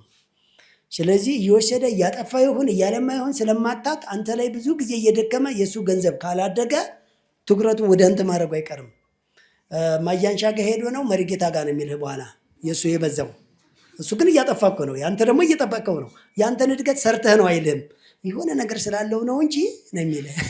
ስለዚህ እንዳያጠፋ አድርገው። ልክ እንዳንተ እንዲለወጥ ያንተ ግዴታ ኃላፊነት አለብህ። እንዳንተ እንዲያድግ ያንተ ኃላፊነት ይወስነዋል። አላድግም እምቢ ይሄን የሚመቸኝ ካለ ሸኘው። በላይ አትክልትና አስቤዛ በፊት ከ100 ሰው 1 ሰው ነበር የሚገባለት፣ በኋላ ከ10 ሰው 1 ሰው። አሁን ግን ከ10 ሰው 1 ሰው ነው ላይስማማ የሚችለው እንጂ ከ10 ሰው 9 ሰው ምን ይላል? ይስማማ። ለምን? ለውጥ እያሳየን ስንመጣ እንጂ እንዲሁ 2 ወይም 3 የምታውቃቸው ሰዎች መጣው ሁሉም እሺ ሊሉ አይገቡም። እምቢ ሊሉ ይችላሉ። እሺ ብለውም የሚስማሙት ህግና ደንቡን እየሸራረፉ አስቸግረው ልትሸኝ ትችላለህ። በነገራችን ላይ እያንዳንዷ ነገር ሲጀምሩ ደንበኛ ይፈትናቸዋል፣ አከራይ ይፈትናቸዋል፣ ከፍ ስትሉ ቫትና ግብር ይፈትናቸዋል፣ ሰራተኛ ይፈትናቸዋል፣ ሌባ ይፈትናቸዋል። የማይፈትናቸው ነገር የለም። ግን ሁሉም ፈተና ከእናንተ በታች ነው። ይህንን እወቁ። ከእናንተ በታች ነው። ለመመለስ ብቻ ዝግጁ ነው። እንትን ምንድነው ደንበኛ ነህ አያስቀር የሚለው ነገር። ሌሎቹ ግን የሚገርመው 10 ዓመት እዛው ናቸው፣ ይቀንሳሉ እኛን ለመጣል። ግን እኛ እያደግን ነው እና እሱን አሁን በምን ከነሱ ጋር ታርቀን እንስራ ነው ዋናው ጠይቅ የፈለኩት። ከየቶቹ ጋር አከፋፋይ ናቸው። እኛ ደግሞ ከአከፋፋይ አምጠን እንሰራለን። እነሱ ግን በዛች ከየት አመጡ እስከምንል ድረስ በዛች ዋጋ ቀንሰው ይሸጣሉ እስካሁን። እና አንዳንዱ የሚረዱ ይመጣሉ፣ የማይረዱትም ደግሞ እዛው ተነው ይቀራሉ። እና እሷን የምናስተካክልበትን ጥበብ ብትነግረን ነው። አመሰግናለሁኝ። ከልብ እናመሰግናለን። ቅድም እኔ እንደነገርኳችሁ ለእሱ መልስ እንኳን ያንን ተቋቁሞ ዛሬ ወደ ማከፋፈል እንኳን ደረሰ። እንደምታውቁት መለሰ ቆሎ በጣሳ በኩባያ የመንገድ ላይ በመሸጥ ነበር የሚታወቀው። የሱቆቹ ላይ ማዞር በጀመረ ሰዓት ይኸውላችሁ ቻሌንጁ የሆነ ሰዓት አንቀሳቅሶ መሸጥ ማን የፈቀደልህ ብለው የህግ አስከባሪ ሰዎች ጥርግርግ አድርገው ወረሱት። እኔ ጋር ደወለ። ልክ ናቸው አልኩት። ልክ ናቸው፣ ህጋዊ ቦታ ይዘህ ሽጥ እያሉህ ነው። ቀስ አድርገህ እንዲሰጡ ሞክር፣ ይሰጡሃል። ካልሰጡህ ግን ችግሩ አንተ ስለሆነ ሌላ ዘዴ ተጠቀም። እንዴት አድርገህ ነበር ስታንቀሳቀስ የነበረው? እንደዚህ። ስለዚህ አለች ነው የሚመስለው አያያዙ ነበረ። ስለዚህ አያያዝህ ትክክል አለ። አያያዝን አሻሽለውና ትልቁ ነገር ግን ወደ ማርኬት ገባ። ዞሮ ወደ ማርኬት ገባ። ከማርኬትም በላይ ኦልሬዲ ትልቅ ፓወር ላይ ሆኖ ወደ ማከፋፈል እየሄደ ነው። ሚስቱን ከሙሉ ቅጥር ለ8 ዓመት ከሰራችበት የቅጥር ድርጅት አውጥቶ የራሷ ቢዝነስ ፈጥሯል። ራሱ ከመንገድ ላይ መሸጥ ወደ ሱቅ ገብቷል። ከ5,000 ወደ 100,000ዎች ገብቶ ኦልሬዲ ወደ ሚሊዮን እየተጠጋ ነው ያለው። ሞራል ስጡት። ነገራችን እንደዛ አይነት ነው። አገር በቀል ኩባንያዎችን ስንፈጥር ከቲምቢያው ላይ ከሜዳው ላይ ተንከባለን ፈልገን አንስተን ቻሌንጁን እስከ መጨረሻው መጋፈጥ ነውና ምናልባት አሁን ለጠየቃ ጥያቄ ግን እኔ ልንገራችሁ። አንዳንድ ሰዎች እንግዲህ ዋጋ ቀንሰው የሚሸጡ ሰዎች 3 አይነት ምክንያት አላቸው። አንድ የሚገዙበት የተለየ ታክቲክ ስለሚኖር አጥኑት። ሌላ ግን ወይ ክብደት፣ ወይ ግራም፣ ወይ ሊትር፣ ወይ ጥራት ሊቀንሱ ይችላሉ። እሱን የእነሱን ማጥናት ባይጠበቅባችሁም ነገር ግን ገዢዎቻችሁን እርግጠኛ ባልሆንም እዛ ቦታ ላይ ነገር ግን የኔ ከእንደዚህ አይነት ነገሮች የጸዳ ነው ብላችሁ እናንተ የጸዳና አስተማማኝ ቢዝነስ የንግድ መርህን ተከትሎ ታማኝ አንድ ጊዜ አገልግሎትን የተጠቀመ ሰው እድሜ ልኩን ደንበኛ እንዲሆን ያስቀመጣችሁትን እውቀት ያስቀመጣችሁትን አቋምና ሐቀኝነት አሳዩአቸው። ሐቀኝነት ለመንፈሳዊ ለሃይማኖታዊ ስርዓት ብቻ ሳይሆን ቀጥታ ለምናየው አውቶማቲክ ቢዝነስ ለራሱ ብራንድ ነው፣ ብር ነው። የምታዩት አሁን የኛ በላይ አትክልትና አስቤዛ ማዕከል ይህን ሁሉ ሀብት የሚያንቀሳቅሰው ካሽ በራሱ ገንዘብ ብቻ አይደለም። ብዙ ፋብሪካዎች፣ ብዙ ኤጀንቶች፣ ብዙ አርሶ አደሮች፣ ብዙ ትልልቅ የቴክኖሎጂ ኩባንያዎች አብረው መስራት ይፈልጋሉ። እኛ ብንኖርም ባንኖርም እቃውን በገፍ አራግፈው ይሄዳሉ። ለምን? ይህ ቢዝነስ ታማኝ ነው። ይህ ቢዝነስ ሀቅን ይከተላል። ይህ ቢዝነስ ከፋይ ነው። ይህ ድርጅት አጭበርባሪ አይደለም። ይህ ድርጅት አብሮ ለመስራት አስፈላጊ ጠቃሚ ነው። እኔ ልንገራችሁ፣ ህንፃ የምንቸብችብ ብንል ከዚህ በኋላ ሽጡት የሚል ይኖራል። መኪና የምንሽጥ ብንል አምራቹ ራሱ በገፋ ምቶኛ ጋር ይደረድራል። አያችሁት ሰዎች፣ ብር ዋጋ የለውም የምንለው ለዚህ ነው። አቋም ይኑርህ፣ ቢዝነስ ሲስተም ይኑርህ፣ የንግድ መርህን ተከተል። ይህ ሀቅ ማለት ለሃይማኖታዊ ለመንፈሳዊ ስርዓት ብቻ ሳይሆን ምድራዊ ቢዝነስ ብራንዳችን ራሱ ከፍ ያደርገዋል። ቢዝነስ ፖለቲካ አይደለም፣ በማስመሰል በምናምን በማስረጃ በምናምን አይደለም የምትሄደው። ቢዝነስ ነው። ቢዝነስ ሪል ህይወት ነው። ቀጥታ ሀቅን ይፈልጋል። እንዳትሸወዱ። ብዙ ጊዜ ነጋዴ ሲባል አንዳንድ ሰው አይታችሁ ከሆነ እኔ ምላስ ስለሌለኝ ነጋዴ መሆን አልችልም፣ እኔ ሀቁን ስለምናገር ነጋዴ መሆን አልችልም የሚል ሰው ገጥሞኛ ቃል። ነጋዴ ሀቅ አይናገርም እንዴ? ትክክለኛ ነጋዴ ሀቅ ይናገራል። ለምን ካላችሁ በሀቅ የምትይዘው ደንበኛ እድሜ ልክ ያንተ ደንበኛ ነው። እሱ ብቻ መሰለ በሚሊዮን የሚቆጠሩ ሰዎችን ነፃ ማስታወቂያ ሰርቶ ወደ አንተ ያመጣል። ንግድን ብቻ ሳይሆን እያንዳንዱ አገልግሎት ዞሮ ዞሮ ወደ ገንዘብ ስለሚቀየር ደንበኛ ጋር ስለሚሄድ ሰው ለንግዳቸው አቋም ንቅንቅ እንዳትሉ። ስለዚህ ይህን ሀሳብ ለሰዎቹ ተናገሩ እኮ ነው የምላቸው። ከዛ ይመቸዋል፣ ሀሳባችሁ ይገዛዋል፣ ቀጥ ብለው ወደ እናንተ መምጣት ይጀምራሉ ማለት ነው። ገብታችኋል? እሺ ቀጥል።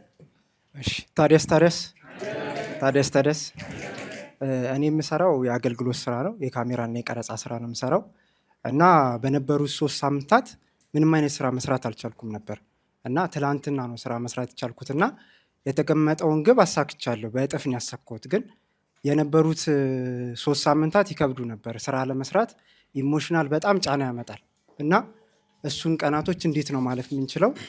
በዛ ላይ ደግሞ እንዴት ነው ስበን ማምጣት የምንችለው? ቅድም የጠማማው እንጨት ሲነገር የኔ ነገር ነው የታየኝ ማለት ነው። የጠማማው እንጨት ታሪክ ሲነገር የኔ ስራ ነው የታየኝና እንዴት ነው ማቃናት የምችለው? እንዴት ነው ወጥር አድርጌ መያዝ የምችለው?